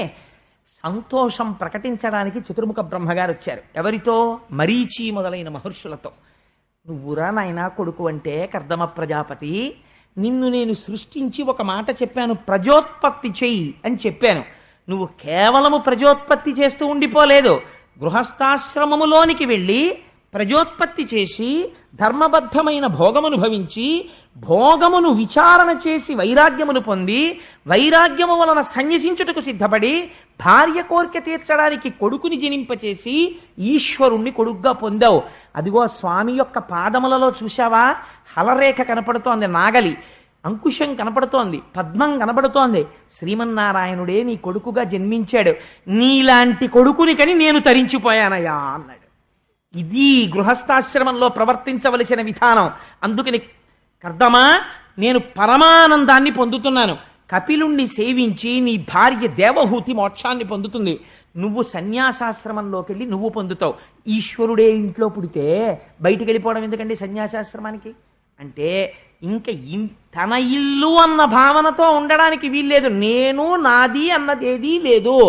న్యాసం అంటే నిక్షేపించుట, సన్యాసము సత్ ఎందు నిక్షేపించేశాడు. ఈశ్వరుడు తప్ప నేనన్నవాడు నా అన్నవాడు నాకు లేడు. కాబట్టి ఏమిటి? ఆకలేసింది, అన్నము ఎక్కడిది? తనకని ఉండదు, భిక్ష. ఆయన తిన్నారనుకోండి, ఆయన అన్నమే తింటారు. మన ఇంటికి భిక్షకొచ్చిన స్వామి, మనము అన్నమే తింటాం. కానీ ఆయన అంటారు, నేను భిక్షకొచ్చానండి అంటే నాకు ఆకలేసింది. ఒక ఇంటి ముందు నిలబడి భవతి భిక్షాందేహి, మేం పెడతాను రండి భిక్ష అన్నారు. ఇది భిక్షాన్నముగా తింటున్నాను. అందుకే రుచి చెప్పరు. దోసకాయ పప్పు చాలా బాగుందమ్మా అని ఏం అనరు. ఇది ఈ ఆకలి తీరడానికి, దగ్గు తగ్గడానికి మందేసుకున్నట్టుగా తింటారు. మీకు నేను ఒక ఆశ్చర్యకరమైన సంఘటన చెప్పనండి. చంద్రశేఖర పరమాచార్య స్వామి వారు కంచి పీఠాధిపతులుగా చేరినటువంటి కొత్తలో ఆశ్రమంలో వంటవాడు తోటకూర పప్పు చేసి వడ్డించాడు. వడ్డిస్తే పరమాచార్య స్వామి వారి నోటి వెంట పుసుక్కునో మాట వచ్చింది, పప్పు చాలా బాగుంది అన్నారు. మరునాడు మళ్ళీ తోటకూర పప్పు వేశాడు, తిన్నారు. 3వ రోజు తోటకూర పప్పు వేశాడు, తిన్నారు. 4వ రోజు తోటకూర పప్పు వేశాడు, తిన్నారు. 5వ రోజు ఆయనకి భిక్ష తీసుకొస్తుంటే అన్నారు, ఇవాళ భిక్ష అక్కర్లేదన్నారు. అంటే భిక్ష అక్కర్లేదన్నారు, ఏమన్నా కడుపులో కొంచెం ఇబ్బందిగా ఉందేమో అని ఊరుకున్నారు. వారం రోజులు అయిపోయింది, 10 రోజులు అయిపోయింది, భిక్ష తీసుకోరు. రోజు భిక్ష తీసుకోవలసిన సమయంలో గోశాలలోకి వెళ్ళి ఆవు పంచకంలోంచి పేడ పిసర కొద్దిగా తీసి నలిపి ఆ ఉండ నోట్లో వేసుకుని లోపలికి వెళ్ళిపోయేవారు. ఆఖరికి ఎవరు పడితే వాళ్ళు పీఠాధిపతులను ఏది పడితే అది అడగడం కుదరదు. ఆస్థాన పౌరాణికుల్ని పిలిపించారు. ఎందుకు స్వీకరించట్లేదు? భిక్ష అడగమన్నారు. వారు అడిగితే చంద్రశేఖర పరమాచార్య స్వామి చెప్పారు, నేను రేపొద్దున్న ఎక్కడికైనా వెడితే కంచికామకోటి పీఠాధిపతులు, శంకర భగవత్పాదుల శిష్యులు, శ్రీ శ్రీ శ్రీ చంద్రశేఖర పరమాచార్య స్వామి వారు విజయం చేస్తున్నారని చెప్తారు. నేను కట్టుకున్నది కాషాయం, సన్యసించాను. ఒక తోటకూర పప్పు రుచికి లొంగిపోయి నేను ఈ జిహ్వతో ఆ పప్పు బాగుంది అన్నాను. ఈ నాలుకతో తోటకూర పప్పు రుచికి లొంగినటువంటి నేను రేపు ప్రజానీకానికి ప్రతి ఊరు వెళ్ళి మీరు ఇంద్రియాల్ని నిగ్రహించుకోండి అని అనుగ్రహ భాషణం చెయ్యనా? ఏ నాలుక పప్పు రుచికి లొంగిందో దాన్ని ఆవు పేడతో శుద్ధి చేస్తున్నాను 11 రోజులు, అందుకని ముట్టన పదార్థం అన్నారు. ఇది మహాపురుషులంటే అంత జాగ్రత్తగా ఉంటారండి. ఒక మాట అంటే ఇంద్రియాలను నిగ్రహించుకోవడం అంటే అంత జాగ్రత్తగా ఉంటుంది, అంత తేలిక కాదు అది. కాబట్టి మహానుభావుడు ఆ కపిల మహర్షి జన్మిస్తే నమస్కరించి చతుర్ముఖ బ్రహ్మగారు పొంగిపోయారు. పొంగిపోతే ఆయన వెళ్ళిపోయిన తరువాత కర్దమ ప్రజాపతి తనకు కలిగినటువంటి 9 మంది కుమార్తెల్ని ఎవరికిచ్చి దానం చెయ్యాలి అంటే, మళ్ళీ ఇంటి పెద్దగారు తండ్రి గారు బతికున్నాడు ఇంకా చతుర్ముఖ బ్రహ్మగారు, ఆయన పేరు మీద పడుతోంది శుభలేఖ. ఆయన నిర్ణయించవలసిన వారు ఇంటి పెద్ద ఆయనకి చెప్పాలి, నాన్నగారు ఎవరికి ఇవ్వనండి మా పిల్లల్ని అని అడగాలి. ఒరే ఫలానా అన్న వాళ్ళకి ఇవ్వరా అని ఆయన అనుభవంతో చెప్పాలి. గృహస్థాశ్రమం ఎలా ఉంటుందో కర్దమ ప్రజాపతి జీవితం అలాగే ఉంటుంది. చతుర్ముఖ బ్రహ్మగారు చెప్పారు, నీకు కలిగిన 90 పిల్లల్ని 90 ఋషులకి ఇచ్చి పెళ్లి చేయి అన్నారు. అంటే మరీచి మహర్షికి కళ అనబడే కుమార్తెనిచ్చారు. అత్రి మహర్షికి అనసూయనిచ్చి వివాహం చేశారు. అంగీరసునకు శ్రద్ధ అనబడేటటువంటి అమ్మాయినిచ్చి పెళ్లి చేశారు. పులశ్చనకు హవిర్భవు అనబడేటటువంటి అమ్మాయినిచ్చి పెళ్లి చేశారు. పులహునకు గతి, క్రతువునకు క్రియ, భృగువుకు ఖ్యాతి, వశిష్ఠునకు అరుంధతి, అధుర్వునకు శాంతి. 90 ఋషులకి 90 కన్యల్నిచ్చి కన్యాదానం చేశాడు. చేసిన తర్వాత తను సన్యసించి వెళ్ళిపోయే ముందు లోపలికి వెళ్ళి చంటి పిల్లవాడు ఆ పడుకునున్నాడు కపిలుడు, ఆయన ఎవరో కర్దముడికి తెలుసు. అందుకని చంటి పిల్లవాడిగా ఉన్నటువంటి పిల్లడి ముందు తండ్రి నమస్కరించి స్తోత్రం చేస్తున్నాడు. మహానుభావా, మీరెందుకు జన్మించారో నాకు తెలుసు. మీరు శ్రీమన్నారాయణుడు, నన్ను ఉద్ధరించడానికి జన్మించారు. నాకు పితృ రుణం తీరదు కొడుకు పుట్టకపోతే, అందుకని కొడుకుగా పుట్టి నన్ను పితృ రుణం నుంచి ఉద్ధరించారు. అసలు మీ యొక్క సౌజన్యానికి హద్దు లేదు తండ్రి, మీకు నమస్కారం అన్నాడు. అంటే ఆయన అన్నారు, నా చేత పూర్వంబునందు ప్రతిశ్రుతమైన వచనములు తప్పక వర మునీంద్రని ఇంట పుట్టితి, నిర్హేతుక స్థితి భూరి దయాగుణంబున అవాప్త సకల కాముండ నేను సన్మునివేషంబు ధరించుటెల్ల నా కొరకు కాదు, విను మహాత్ములకైన మునులకు పరమాత్మ గురు సద్వివేకంబు సరసి చూపు తత్వబోధంబు కొరకును తల్పబడిన అంచిత వ్యక్త మార్గమైనట్టి దేహమని తలంపుము మత్పదధ్యాన శక్తి ధీపరాయణ మహిమంబు తేజరిల్లా. ఇతపూర్వం నేను ఒకసారి ఈ భూమండలం మీద జన్మించి సాంఖ్యం అనేటటువంటి వేదాంతాన్ని బోధ చేశాను. సాంఖ్యం అంటే తత్వం ఎన్ని రకాలుగా ఉంటుందో చెప్పడం, ఆ సంఖ్యతో నిర్ణయించి చెప్పడం. ఆ సాంఖ్యము చెప్పాను, కానీ లోకం మరిచిపోయింది. మళ్ళీ సాంఖ్యము చెప్పడం కోసం నీకు కొడుకుగా పుట్టాను, నీకు మాట ఇచ్చాను నీకు కొడుకుగా పుడతానని, మాట తప్పలేదు, నీకు కొడుకుగా పుట్టాను. నాయనా నువ్వు సన్యసించి వెళ్ళిపో, నువ్వు మోక్షాన్ని పొందుతావు అంటే ఆయన అన్నారు, నా భార్య నీకు తల్లి అయినటువంటి దేవహూతిని స్వామి నువ్వు ఉద్ధరించాలన్నారు. తప్పకుండా ఉద్ధరిస్తానన్నారు. పెరిగి పెద్దవాడయ్యాడు కపిల మహర్షి, తపస్సు చేసుకుంటున్నాడు ఆ బిందు సరోవరంలో కూర్చుని. ఆ 90 పిల్లల పెళ్లిళ్ళు అయిపోయాయి. మహానుభావుడిచ్చినటువంటి భోగోపకరణములన్నీ ఎక్కడున్నాయో తెలుసా అండి? కర్దమ ప్రజాపతి ఇచ్చిన భోగోపకరణములు అక్కడే ఉన్నాయి. అన్ని భార్యకిచ్చి వెళ్ళాడు. ఇన్ని భోగోపకరణముల మీద వైరాగ్యం పుట్టింది భర్త వెళ్ళిపోగానే. నా భర్త అంతటి స్థితిని పొందాడు, నేను ఇంకా ఈ సంసార లంపటమునందు పడిపోయి ఉండిపోయాను, నేను కూడా ఉద్ధరింపబడాలి. అందుకని ఇప్పుడు దేవహూతి కపిల మహర్షి దగ్గరికి వెళ్ళింది, కొడుకు దగ్గరికి వెళ్ళి ఎంత గొప్ప మాట చెప్పిందో చూడండి. భూరి మదీయ మోహ తమముం బెడబాప సమర్థులన్యులెవ్వారలు నీవు కాక నిరవజ్య నిరంజన నిర్వికార సంసార లతా లవిత్ర భుజసత్తమ సర్వశరణ్య ధర్మ విస్తారక సర్వలోక శుభదాయక నిత్య విభూతి నాయక. ఇది సంసారంలో ఉన్నవాడు ఒక స్థితికి వెళ్ళిన తరువాత అడగవలసిన మాట. నేను ఇంతకాలం మొహాంధకారంలో పడిపోయాను, ఈ ఇంద్రియముల యొక్క సుఖములే సుఖములు అనుకుని ఈ సంసారమునందు ఉండిపోయాను. నీ తండ్రి సంసార సుఖములను అనుభవిస్తూ వైరాగ్య సంపత్తిని పొంది సన్యసించి వెళ్ళిపోయాడు. కాలమునందు నాకు కూడా సమయం అయిపోతోంది, నేను ఏది తెలుసుకుని మోక్షమును పొందాలో అటువంటి తత్వమును నాకు బోధ చెయ్యి అని అడిగింది. అడిగితే మహానుభావుడు కపిలుడు చెప్పడం మొదలుపెట్టాడు. దీన్నే కపిల గీత అంటారు. ఈ కపిల గీత వింటే ఏమవుతుంది అంటే, కపిల గీత విన్నటువంటి వాళ్ళకి ఇంతకాలము నుంచి ఏది చూసి సత్యమని భ్రమించారో ఆ సత్యము కాదన్నటువంటి వైరాగ్య భావన ఏర్పడడానికి కావలసిన ప్రాతిపదిక దొరుకుతుంది. కపిలుడు దేవహూతికి చెప్పాడు, దేవహూతి విని మోక్షం పొందేసింది అని పూర్తి చేసేసాడు అనుకోండి వ్యాసుడు. మీరు నేను అభ్యంతర పెడతామండి? ఏమీ అభ్యంతర పెట్టాం. భగవద్గీత కృష్ణ భగవానుడు చెప్తే ఒక్క అర్జునుడికి వినపడింది, అలాగే దేవహూతికి వినపడిందండి అన్నాడు అనుకోండి. మీరు నేను ఈ ఆఖ్యానం విని ఏమిటి ఉద్ధరింపబడతాన్నటువంటి వాళ్ళు ఎవరైనా మహాపురుషులు ఉన్నారేమో నాకు తెలియదు, కానీ మనలో ఎవరైనా కర్దమ ప్రజాపతి స్థాయిలో ఉన్న వాళ్ళం ఉన్నామా? పెద్దలు నిర్ణయించిన వివాహానికి వారసులుగా వస్తూ కర్దమ ప్రజాపతి స్థాయిలో ఉన్నామా? లేం. ఏమో మీ సంగతి నాకు తెలియదు, మీరు మహాత్ములు, మీరు కర్దమ ప్రజాపతులేమో. నేను మాత్రం దేవహూతి స్థాయిలో ఉన్నాను. కాబట్టి ఇప్పుడు అసలు వినవలసినది ఏది? ఇందులో కపిల గీత వినాలి. ఇప్పుడు కపిలుడు చెప్తున్న మాటలు వినాలి. కపిలుడు చెప్తున్న మాటలు వింటే దేవహూతికి ఏదైందో అది మనకు అవుతుంది కదా. ఆ తర్వాత దేవహూతి ఏం చేసింది, దేవహూతికి ఏం జరిగింది, కాబట్టి మీకు అదే జరుగుతుంది. అంతే కదండి తీర్పు. కాబట్టి ఇప్పుడు కపిలుడు ఏ ప్రసంగం చేస్తున్నాడో ఆ ప్రసంగం చాలా విలువ కలిగినటువంటి ప్రసంగము. ఇప్పుడు అమ్మకి ఆయన ఏం చెప్తున్నాడు? ఆయన అన్నాడు, అమ్మా, ప్రతి జీవికి కూడా ప్రపంచములో అనేక రకమైన జీవరాశులు ఉన్నాయి. అందులో ప్రధానముగా మనుష్యుడనబడేటటువంటి వాడి జన్మ చాలా ఉత్కృష్టమైనటువంటి జన్మ.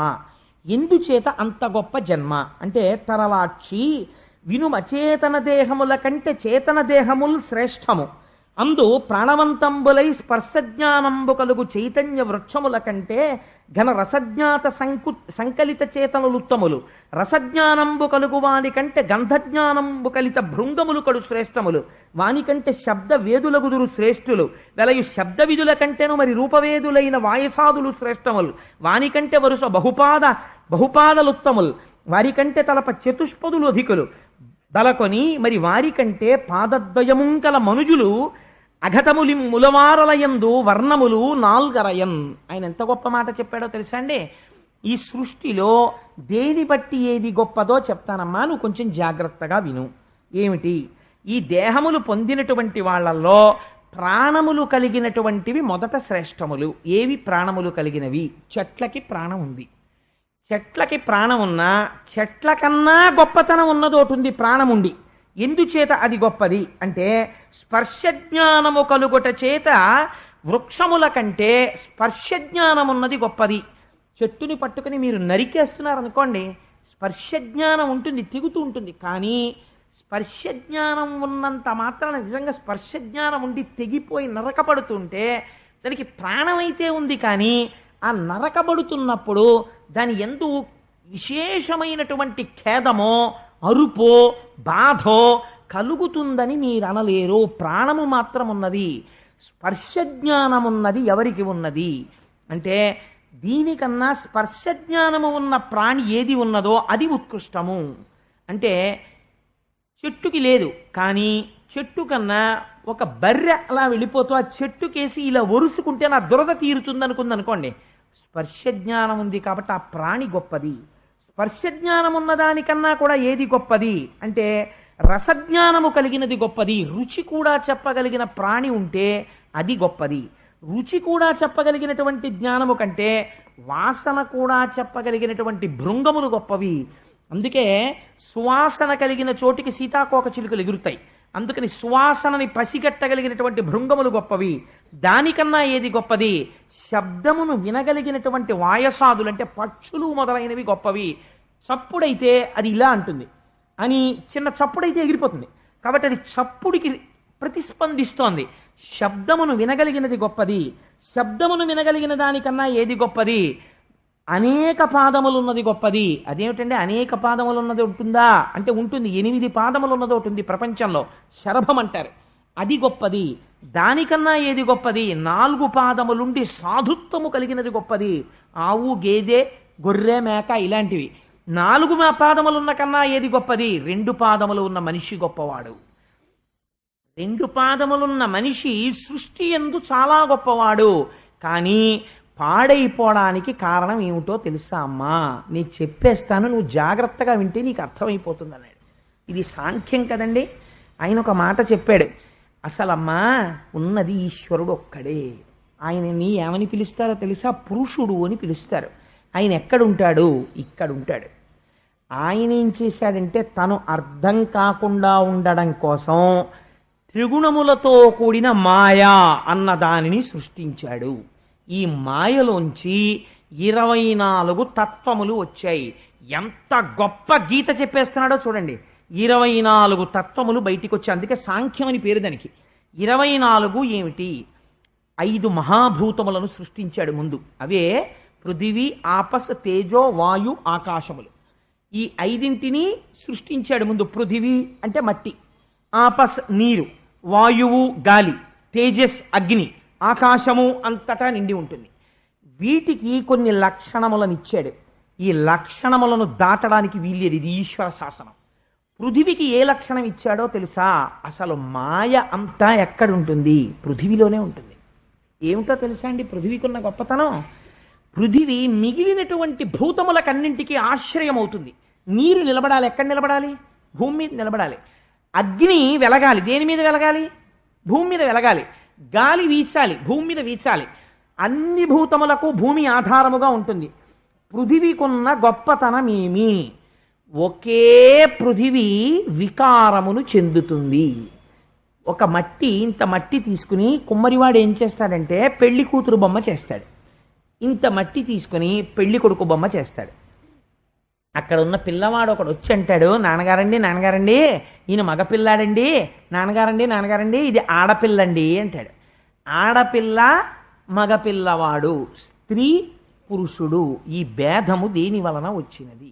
మీరు దీన్ని కొంచెం జాగ్రత్తగా అర్థం చేసుకుంటే అందులో వైరాగ్యం వచ్చేస్తుందండి. ఆశ్చర్యం. ఎక్కడొచ్చినది? ఒకే పృథివీ చిన్న చిన్న వికారములు చెందినది, చిన్న మార్పు చెందిందంతే. శరీరములు రెండూ ఒకటే. పృథివితో చేయబడిన శరీరాలు రెండూ ఒకలాగే ఉంటాయి. ఏదో కొద్దిగా 1-2 చోట్ల మార్పు చెందుతుంది అంతే. పృథివి మార్పు చెందింది కాబట్టి తన జీవితం అంతా నాశనం చేసేసుకుంటున్నాడు వ్యామోహంలో ఒకడు. ఏం ఆశ్చర్యమమ్మా! ఇది పృథివీ వికారము. ఈ పృథివీకి ఉన్న గొప్పతనం ఏమిటో తెలుసా?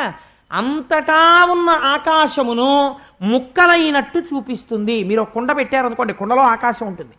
మీరు గది కట్టారనుకోండి, గదిలో ఆకాశం ఉంటుంది. గోడలు తీసేస్తే మళ్ళీ అనంత ఆకాశం అయిపోతుంది. కుండ పగిలిపోతే ఆకాశం అయిపోతుంది.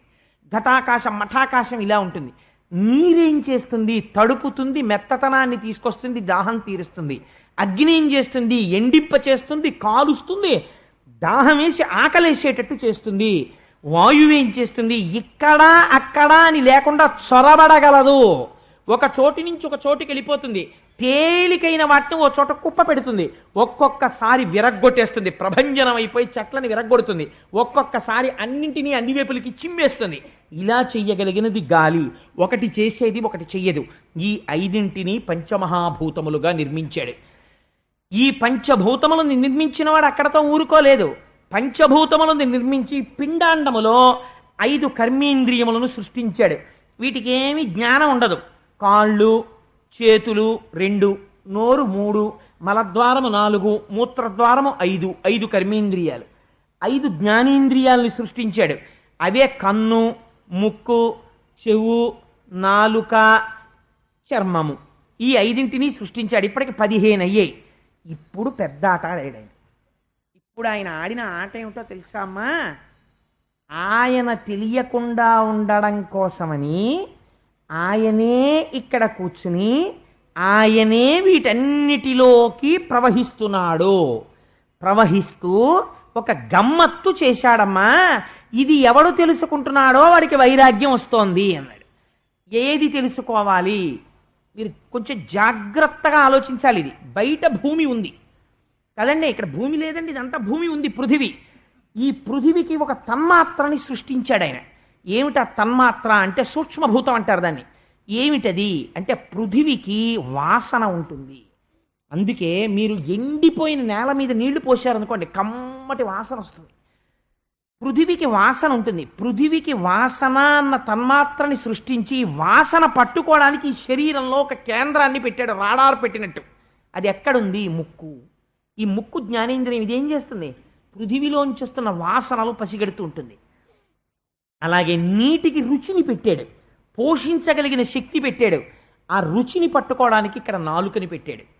బయట శబ్దాన్ని పెట్టాడు, ఆ శబ్దము ఆకాశంలోంచి వచ్చేటట్టు చేశాడు. ఇప్పుడు నేను మాట్లాడుతుంటే శబ్దం మీరు చూడగలరా? ఆకాశంలో వెడుతుంది, కానీ దాన్ని ఎవరు పట్టుకోగలరు? పట్టుకోవడానికి చెవిని పెట్టాడు. ఇప్పుడు శబ్ద స్పర్శ, స్పర్శని పెట్టాడు. ఆ స్పర్శ వాయువులోంచి వస్తుంది. అందుకే అమ్మయ్య చల్లటి గాలి తగిలిందండి అంటాడు. స్పర్శ ఎక్కడ తెలుస్తుంది? చర్మము చేత పట్టుకోబడుతుంది, వాయువులోంచి వస్తుంది. అందుకని వాయువన్న భూతములోంచి స్పర్శ అనబడేటటువంటి తన్మాత్ర ఇక్కడ చర్మము చేత గ్రహింపబడుతుంది. కాబట్టి ఇప్పుడు ఏం చేశాడు? బయట ఉన్న భూతములను ఇక్కడ ఉన్న భూతములకు తన్మాత్రలు పెట్టి అనుసంధానం చేశాడు. ఇవి పట్టుకోవడానికి సెంటర్స్ పెట్టాడు కొన్ని. కన్ను, ముక్కు, చెవు, నాలుక ఇవి పెట్టి, ఇవి పెడితే అవి తెలిసేసుకోగలవా? నాలుక పెట్టేసి రుచి చెప్పేమంటే చెప్పేస్తుందా? చెప్పలేదు. చెప్పడం కోసం తానే వీటి యందు ప్రవహించాడు, తన శక్తిని వీటి యందు నింపి నిబిడీకృతం చేశాడు. లోపల తాను పురుషుడై కూర్చున్నాడు. కూర్చుని ఈ ఇంద్రియములకు లౌల్యమును పెట్టాడు. ఈ ఇంద్రియాలు ఏం చేస్తాయంటే ఆట ఆడడం మొదలెడతాయి.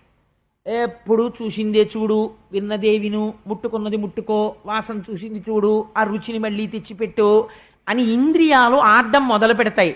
20ంటికి 4ంటిని తోడు పెట్టాడు. అవి ఏమిటో తెలుసా అమ్మా?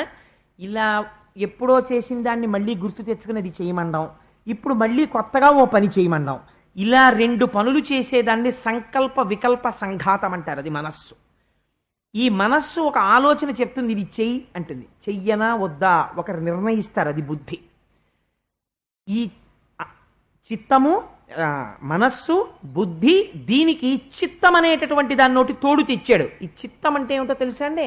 మీరు పూర్వం ఎప్పుడో అనుభవించినటువంటి ఒక సుఖాన్ని గుప్తంగా దాచిపెట్టుకుంటుంది. ఆ రుచి ఎలా ఉంటుందో లోపల టేప్ చేసి అట్టే పెడుతుంది. దాన్ని చిత్తం అంటారు. 4వ దాన్ని ఒక దాన్ని తీసుకొచ్చాడు. అసలు పెద్ద మాయ అక్కడే. దాని పేరు అహంకారము. ఇవన్నీ ఎప్పుడు పనిచేస్తున్నాయి? లోపలున్న పురుషుడి వల్ల పనిచేస్తున్నాయి. ఆ పురుషుడు తాను. అది కప్పబెట్టి తెలియకుండా చేసి ఇవన్నీ నేనంటుంటాడు. ఇవన్నీ దేని మీద ఆధారపడ్డాయి? ఈయన మీద ఆధారపడ్డాయి. ఈ గమ్మత్తు ఏమిటి? ఈ బయటున్నవే ఇందులోకి వస్తున్నాయి. ఆ పృథివే ఇందులో పృథివిగా ఉంది. కొంచెం మట్టి ఎంత రుద్దుకున్నా మట్టి వస్తుంది. అందులో నీళ్లే ఇందులోకి వస్తాయి, ఇందులో నీళ్లే అందులోకి ఎడతాయి. అందులో గాలే ఇందులోకి వస్తుంది, ఇందులో గాలే అందులోకి ఎడుతుంది. అందులో ఉన్న ఆకాశమే ఇందులోకి వస్తుంది. మీకు చిత్రం ఏమిటో తెలుసా అండి? ప్రాణములు దేని మీద ఆధారపడ్డాయి? ఆకాశం మీద. ఎందుకో తెలుసా అండి? ఆయన హార్ట్ వాల్వ్స్ బ్లాక్ అయిపోయాయండి, చచ్చిపోయాడంట. బ్లాక్ అయిపోవడం అంటే ఏమిటండి? అక్కడ ఒక కన్న ఉంది, అందులోంచి రక్తం విడుతోంది.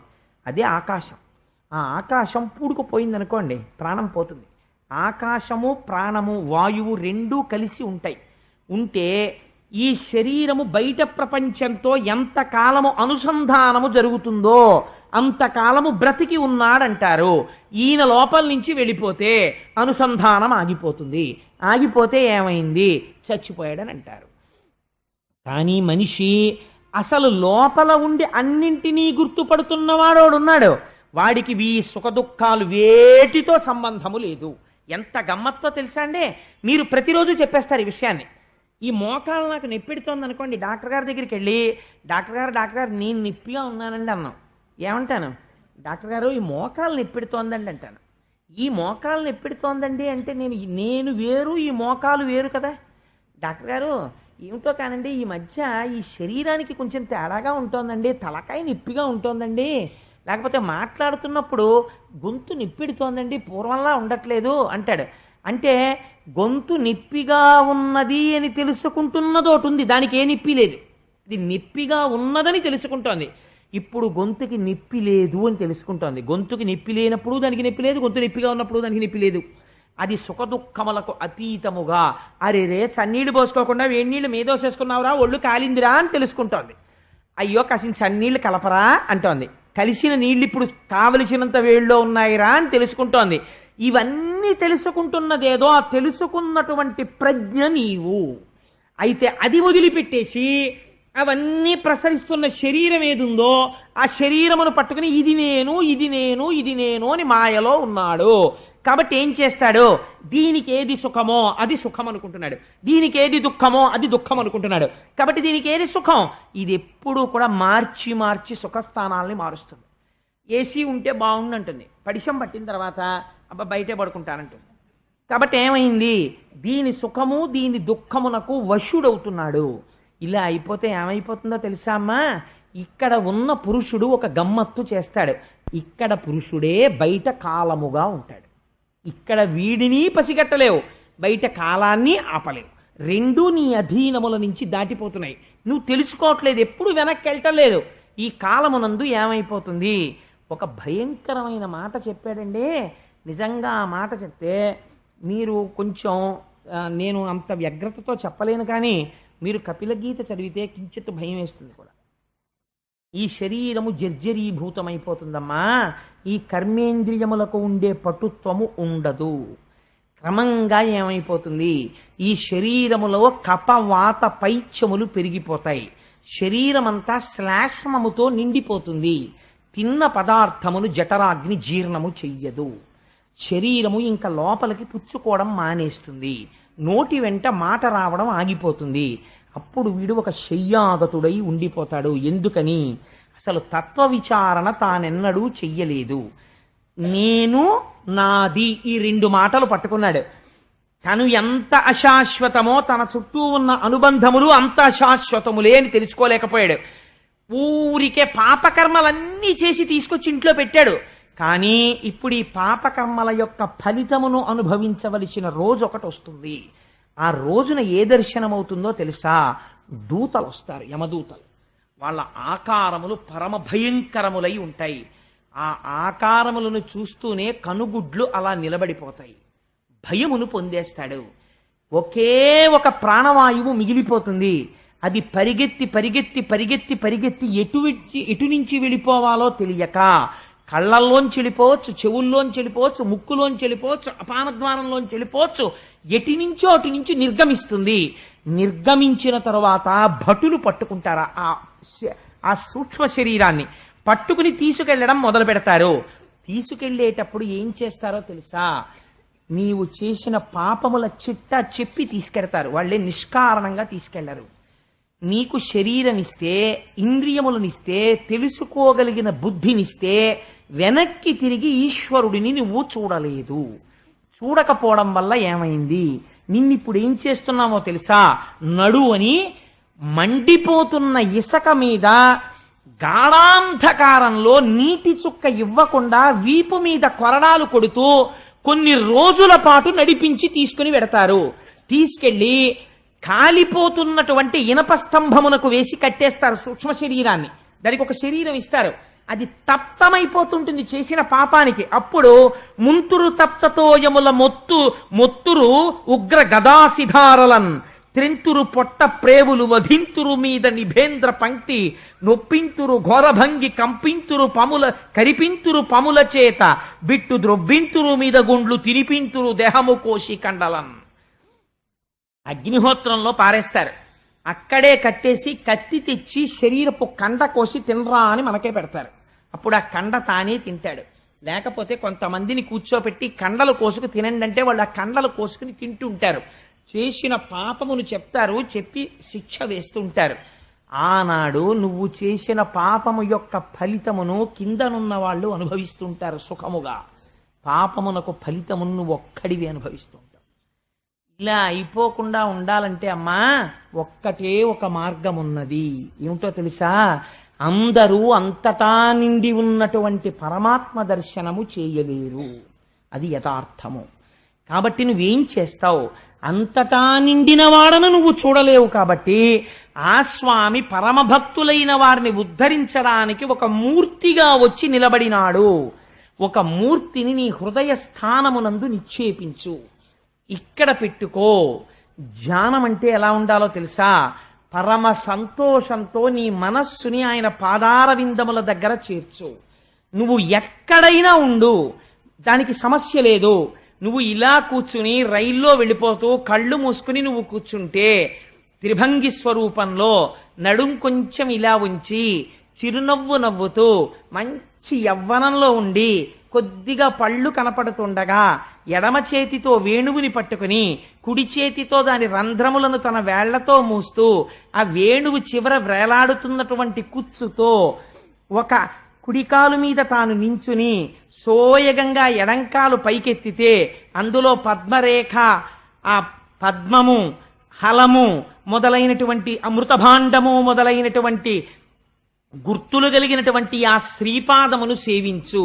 ఆ తరువాత ఆయన కుడికాలు మీద కుడికాలు ఇలా పెట్టి హొయలుగా ఎడమకాలు ఇలా వేసి ఆ కాలు ఇలా ఎత్తి పెడితే ఆ శ్రీపాదమును ఒక్కసారి చూసి నీ తల తీసుకెళ్ళా ఎర్రటి పాదానికి తాటించి కింద పెట్టి ఉంచినటువంటి కుడిపాదము మీద నీ తల తాటించి పచ్చని పట్టు పీతాంబరం పక్కల నుంచి కనపడుతున్నటువంటి ఆ పిక్కల్ని దర్శనం చేసి ఆ పైన బలిష్టమైన ఆయన కాళ్ళని చూసి చక్కటి ఆయన మోచిప్పల్ని చూసి సమస్త లోకములను నిర్వహించగలిగిన బలిష్టమైన తొడలను చూసి సన్నటి ఆయన కటి ప్రదేశాన్ని చూసి అది కొద్దిగా పక్కకి వంగి ఉంటే దాని మీద పట్టుపంచ కట్టుకుని పట్టు పీతాంబరం కుర్చీళ్ల మీద ఉన్నటువంటి ఆ బంగారు మొలనూలు దర్శనం చేసి దానికి ఉన్నటువంటి చిరుగంటలు దర్శనం చేసి ఆ పైన స్వామి నాభిని చూసి అందమైన ముడులు పడి లోపలికి ఉన్నటువంటి ఆ నాభికి నమస్కరించి ఆయన యొక్క ఉదరభాగమును దర్శించి ఆ పైన స్వామి యొక్క వక్షస్థలమనందున్నటువంటి శ్రీవత్సమనేటటువంటి ఆ పుట్టుమచ్చని చూసి ఇటుపక్కన ఉన్న కౌస్తుభ వజ్రాన్ని చూసి ఆయన వేసుకున్న వనమాల, అరవిరిసినటువంటి పుష్పములు, దాని మీద రొద చేస్తున్న తుమ్మెదలు, ఆయన వక్షస్థలమునందు వేయించేసి ఉన్న లక్ష్మి, 3 గీతలు కలిగినటువంటి చక్కటి కంఠము, దాని మీద ఉన్న చిన్న గడ్డము, చిరునవ్వు నవ్వుతున్నటువంటి ఆ పెదవులు, కొనదీరినటువంటి ముక్కు, అందులోంచి ఊపిరి తీసి వదులుతున్నప్పుడు లోపలికెళ్ళి బయటికి వస్తున్నటువంటి ముత్యము, కస్తూరీ తిలకం లలాట పలకే వక్షస్థలే కౌస్తుభం నాసాగ్రే నవమౌక్తికం, బయటికొచ్చి వెడుతున్నటువంటి ఆ ముత్యము, దాని మీద ఉన్నటువంటి 2 నల్లగండు తుమ్మెదల లాంటి నేత్రములు, వాటిలోంచి ప్రసరిస్తున్నటువంటి దయార్ద్ర దృష్టి, నీకేం బెంగలేదు నన్ను నమ్ముకోరా అని దయని కురిపిస్తున్నటువంటి ఆ కన్నులు, అటూ ఇటూ తిరుగుతూ తనని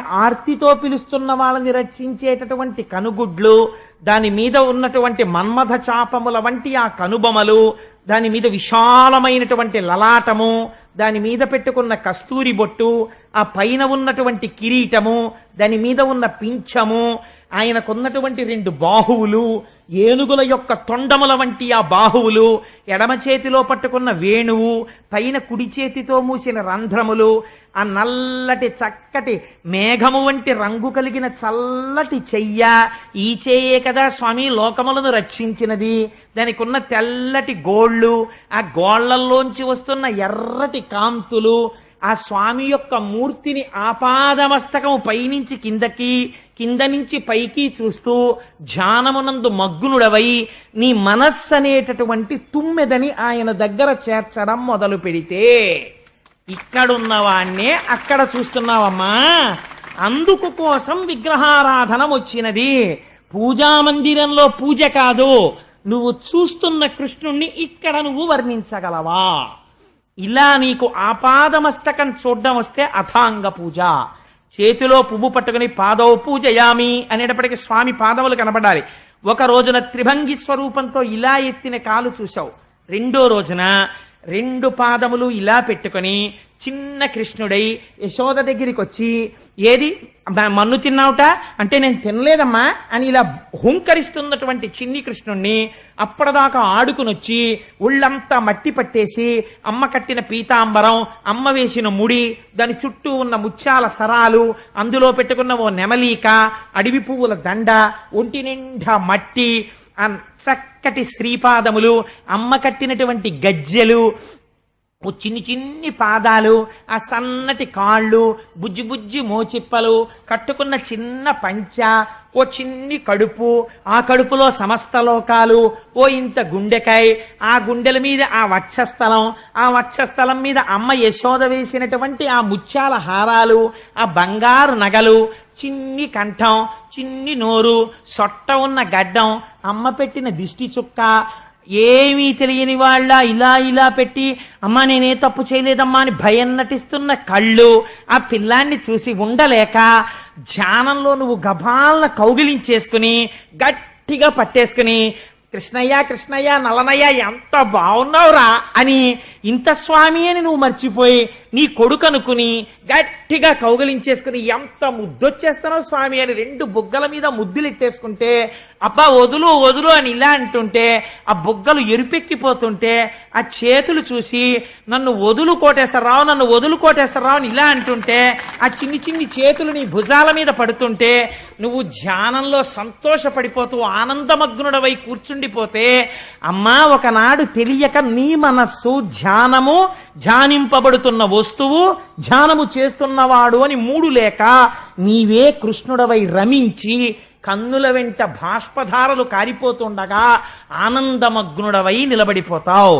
మనస్సుకి ఇలా అలవాటు చెయ్యడం అలవాటైతే ఒకనాడు నీకు తెలియకుండా ఈ భక్తి పరిపుష్టమై వైరాగ్య సంపత్తి ఏర్పడి అనుభవిస్తున్న భోగములు భోగములు కాదని వేరొకనాడు రాయబారానికి వెడుతూ రథంలోంచి కిందకి దిగినప్పుడు కింద పెట్టిన ఒక్క పాదం ఆ పాదానికి పెట్టినటువంటి మణిమంజీరాలు విదురుడు పరిగెత్తుకుంటూ వచ్చి వేసినటువంటి మందార పువ్వులు ఆ చేతితో సోయగంగా ఇలా నడుం మీద చెయ్యి పెట్టుకుని విదురుడి వంక చూస్తూ ఇవాళ మీ ఇంటికి మేము ఆతిథ్యానికి వస్తున్నావా విదురా అంటుంటే ఇంత చెయ్యి దాని మీద హేళగా వేలాడుతున్నటువంటి ఆ ఉత్తరీయం పెద్ద బాహువు అదే కదా లక్ష్మీదేవంతటిది పొంగిపోయింది రుక్మిణీదేవి అంతటి దీర్ఘబాహువు ఆ పెద్ద పెద్ద వేళ్ళు ఇంత అరచెయ్యి అందులో కాంతులు ఆ పాదములకు పెట్టినటువంటి పారాణి దాని మీద లత్తుక అర్చించబడిన పూలు ఇలా వంగి నమస్కరిస్తే ఆ శ్రీగంధం వాసన ఒంటి నిండా గంధం కస్తూరి మంచి పట్టుపంచ ఆయన ఎక్కినటువంటి రథం ఆ రథాన్ని నడిపే సారథి ఇవన్నీ ఒకరోజు ఇలా మార్చి మార్చి ఒక రోజు ఆయన పెట్టుకున్నటువంటి ఆ కాళ్ళకి పెట్టుకున్న అందే ఆ అందే ఎంత లావుగా ఉంది ఎంత బంగారు అందే దానికి ఉన్నటువంటి ఆ చక్కటి మువ్వలు ఆయన కాలు తీసి కాలు వేస్తుంటే ఆ మువ్వల చప్పుడు చేసేటటువంటి అందెలు ఎంత భాగ్యానికి నోచుకున్నావే అందే ఎప్పుడు నా స్వామి పాదములను పట్టుకుని కూర్చుంటావు కదా అని కొద్దిగా అందె ఇలా పైకెత్తి చూస్తే చాలా కాలంగా అందె పెట్టుకోవడం వల్ల ఏర్పడినటువంటి ఓ తెల్లటి మచ్చ అబ్బా స్వామి ఎంత బాగుందో ఈ మచ్చని అందె పైకెత్తి మీరు చెయ్యి పెట్టి ఇలా కాలు చుట్టూ తుడుస్తుంటే ఆయన పాదపరాగము మీకు అంటుకుంటే అది సువాసనాభరితమై ఉంటే ఆయన పాదముల మీద ఉన్నటువంటి తులసి తీసుకుని కళ్ళకద్దుకుని నోట్లో వేసుకుంటే నీ పాద తులసిదళము రోగముల కౌషధము అని పొంగిపోతే మనస్సు ఆ రెండు మంజీరములను పట్టుకుని వాటి స్పర్శని మీరు అనుభవించి కళ్ళ మీద పెట్టుకుని అబ్బా ఎంత చల్లటి పాదాలో నా తండ్రివని ఒకనాడు అలా మార్చి మార్చి మార్చి మార్చి స్వామి యొక్క సౌందర్యాన్ని ఇక్కడ అనుభవించడం ప్రారంభిస్తే అమ్మా తేనె మరిగిన సీతాకోక చిలుకల హృదయము దానియందే రంజిల్లడం మొదలెడుతుంది. అప్పుడు ఏమవుతుందో తెలుసా అమ్మా, మనస్సుకి ఏ కోరిక కలుగుతుందంటే భోగాల వైపు కెడదామనిపించదు.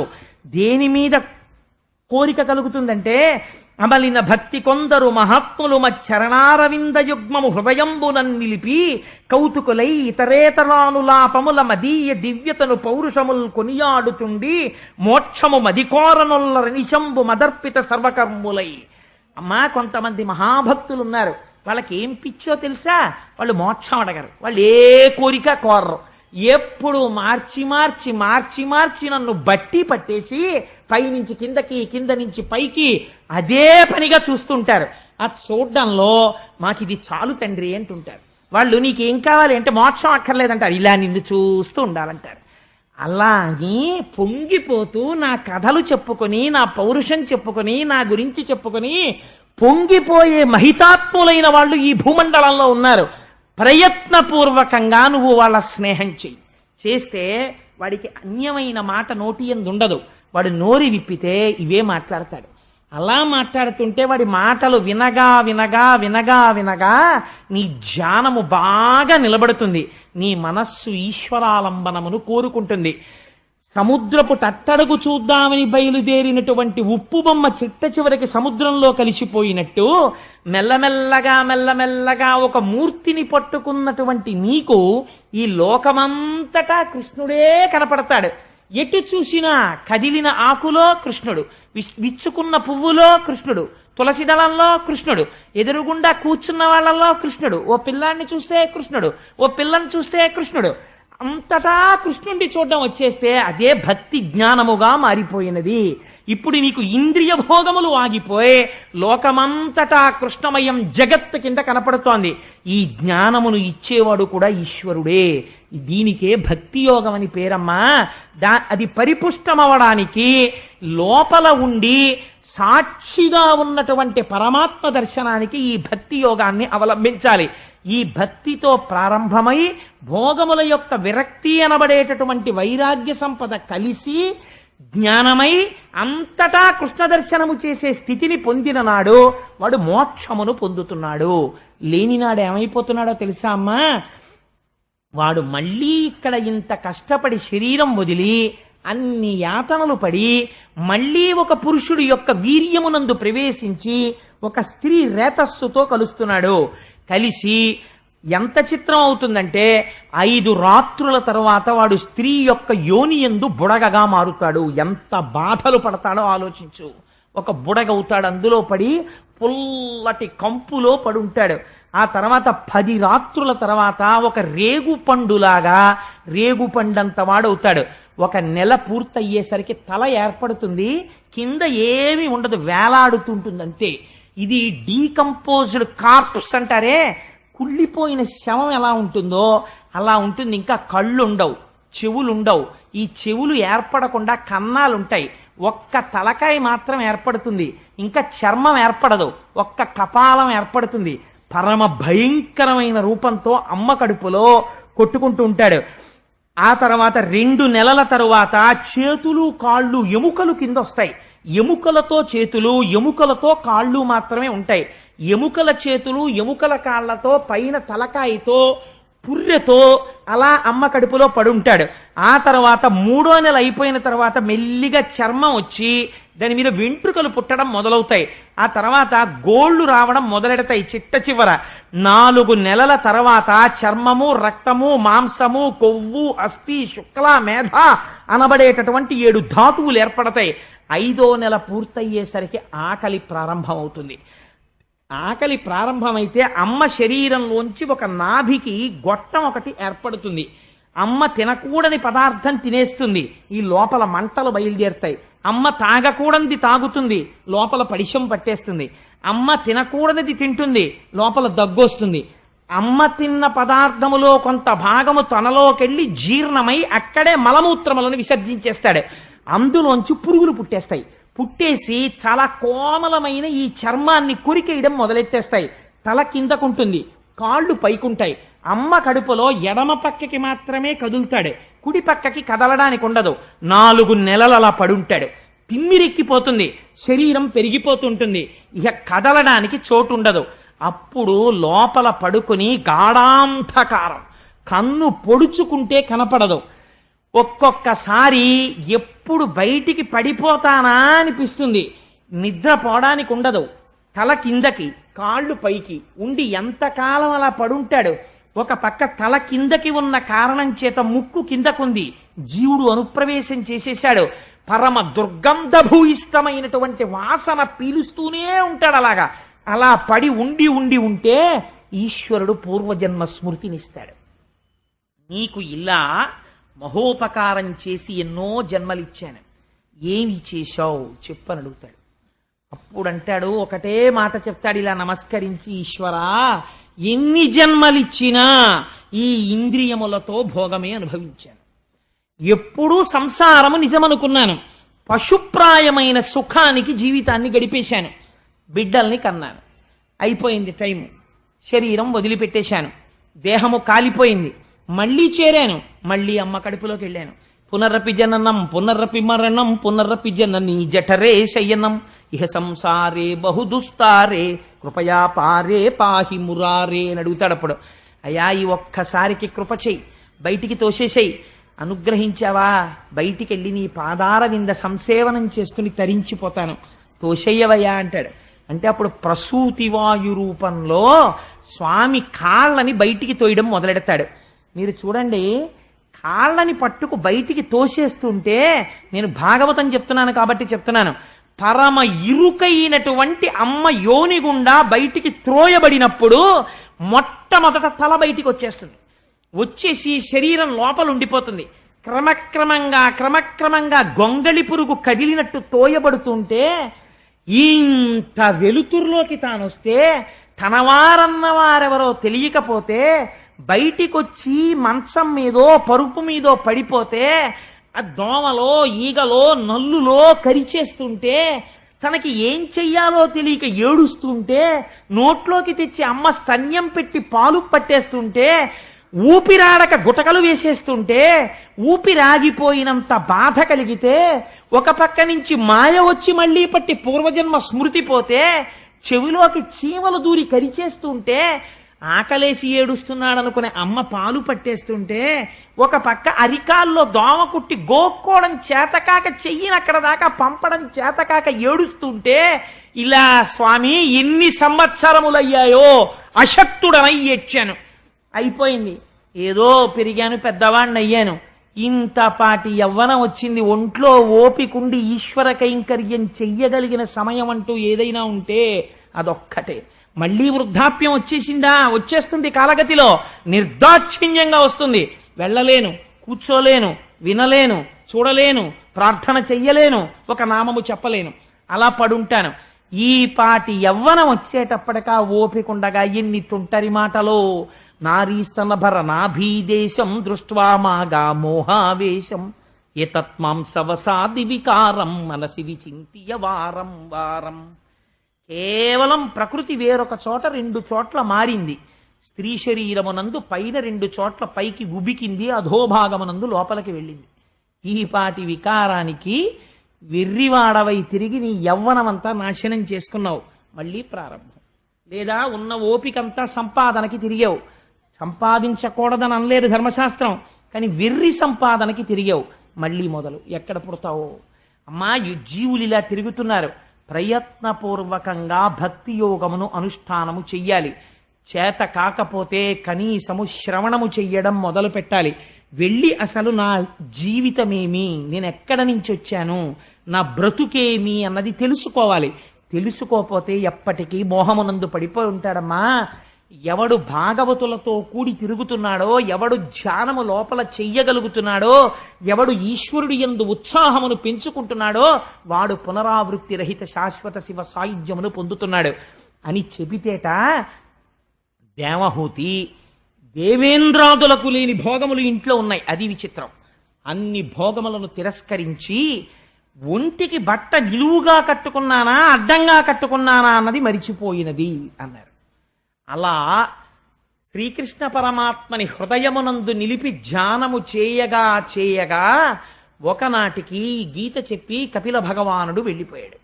వెళ్ళిపోయిన తరువాత కొడుకు అన్న మమకారంతో భగవానుని యందు మనస్సు పెట్టుకుని కృష్ణ భగవానుణ్ణే స్మరిస్తూ ఈశ్వర స్మరణము వలన జ్ఞానమును పొంది ఈ విషయములు విన్న తరువాత ప్రయత్నపూర్వకముగా భోగములు మనని ఉద్ధరించేవి కావని తెలుసుకుని త్రోసిరాదని వైరాగ్యమును పొంది, భక్తి వైరాగ్యముల కలయిక వలన జ్ఞానమును పొంది, జ్ఞానము వలన మోక్షమును పొంది శ్రీకృష్ణ భగవానుని యందు చేరి శాశ్వతత్వమును పొందినది. ఇది జీవులందరూ విని ఉద్ధరించబడవలసిన మహోత్కృష్టమైన గాథ. కాబట్టి ఇప్పుడు దేవహూతి కర్దమ ప్రజాపతి గృహస్థాశ్రమంలోకి వచ్చి తరించారా లేదా? ఇద్దరూ తరించారు. ఇది మొదటి వివాహం. అందరూ గృహస్థాశ్రమంలో ఉన్న వాళ్ళు అలా తరించడానికి వైరాగ్యం అంటే ఏమిటో, జ్ఞానం అంటే ఏమిటో, భక్తి అంటే ఏమిటో, సృష్టి ఎలా జరిగిందో చెప్పినటువంటి మహోత్కృష్టమైన గాథ. ఆ ధ్యానం ఎలా చేయాలో చెప్పిన గాథ కనుక దీన్ని పరమోత్కృష్టమైన గాథగా భాగవతంలో చెప్తారు.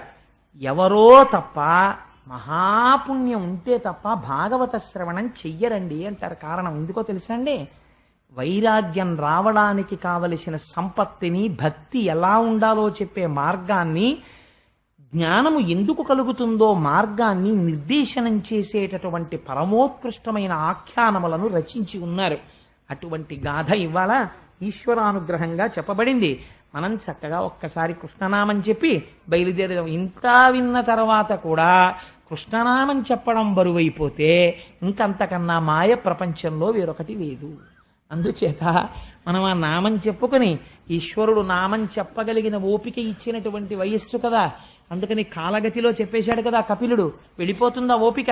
అది వెళ్ళిపోకముందే దీపం ఉండగా ఇల్లు చక్కబెట్టుకో, ప్రయత్నపూర్వకంగా భగవన్నామం చెప్పుకుని ఆయన పాదపద్మములు పట్టుకో, లేకపోతే ఎన్ని కష్టాలు పడతావో. మళ్ళీ నేను ఇంకా తగ్గించానండి, ఎందుకు వచ్చింది లేనిపోని భయాలు పెట్టేయడం ఆ పిల్లల్ని అని చెప్పి. అందుచేత అంత అద్భుతంగా ఉంటుంది కపిల గీత అంటే. ఒకసారి మీరు రుచి మరిగితే మీరే చూస్తారు దాన్ని. ఎవరికి ఈశ్వరానుగ్రహం ఉంటుందో వారు ఆ వైరాగ్య సంపత్తిని తెలుసుకునే మెథడాలజీ అలవాటైందనుకోండి, అది లోపల చక్ మొదలు పెడతారు.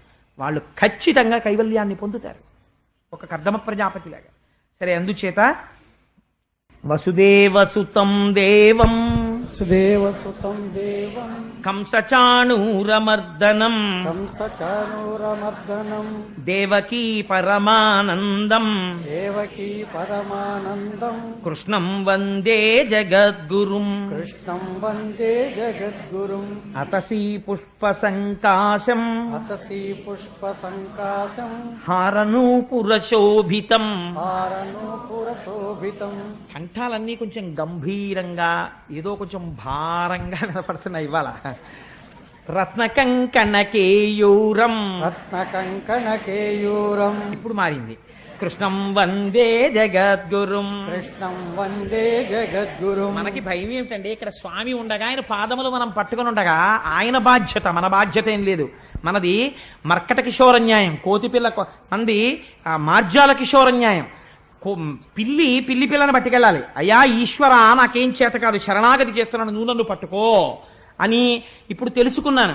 ఎంత భయంకరమైన స్థితితో నీ నామం చెప్తాను, నువ్వు నన్ను పట్టుకెళ్ళంతే, నువ్వే పట్టుకోనాను. నేను జారిపోతుంటాను, నాకు అలవాటు లేదు స్వామి.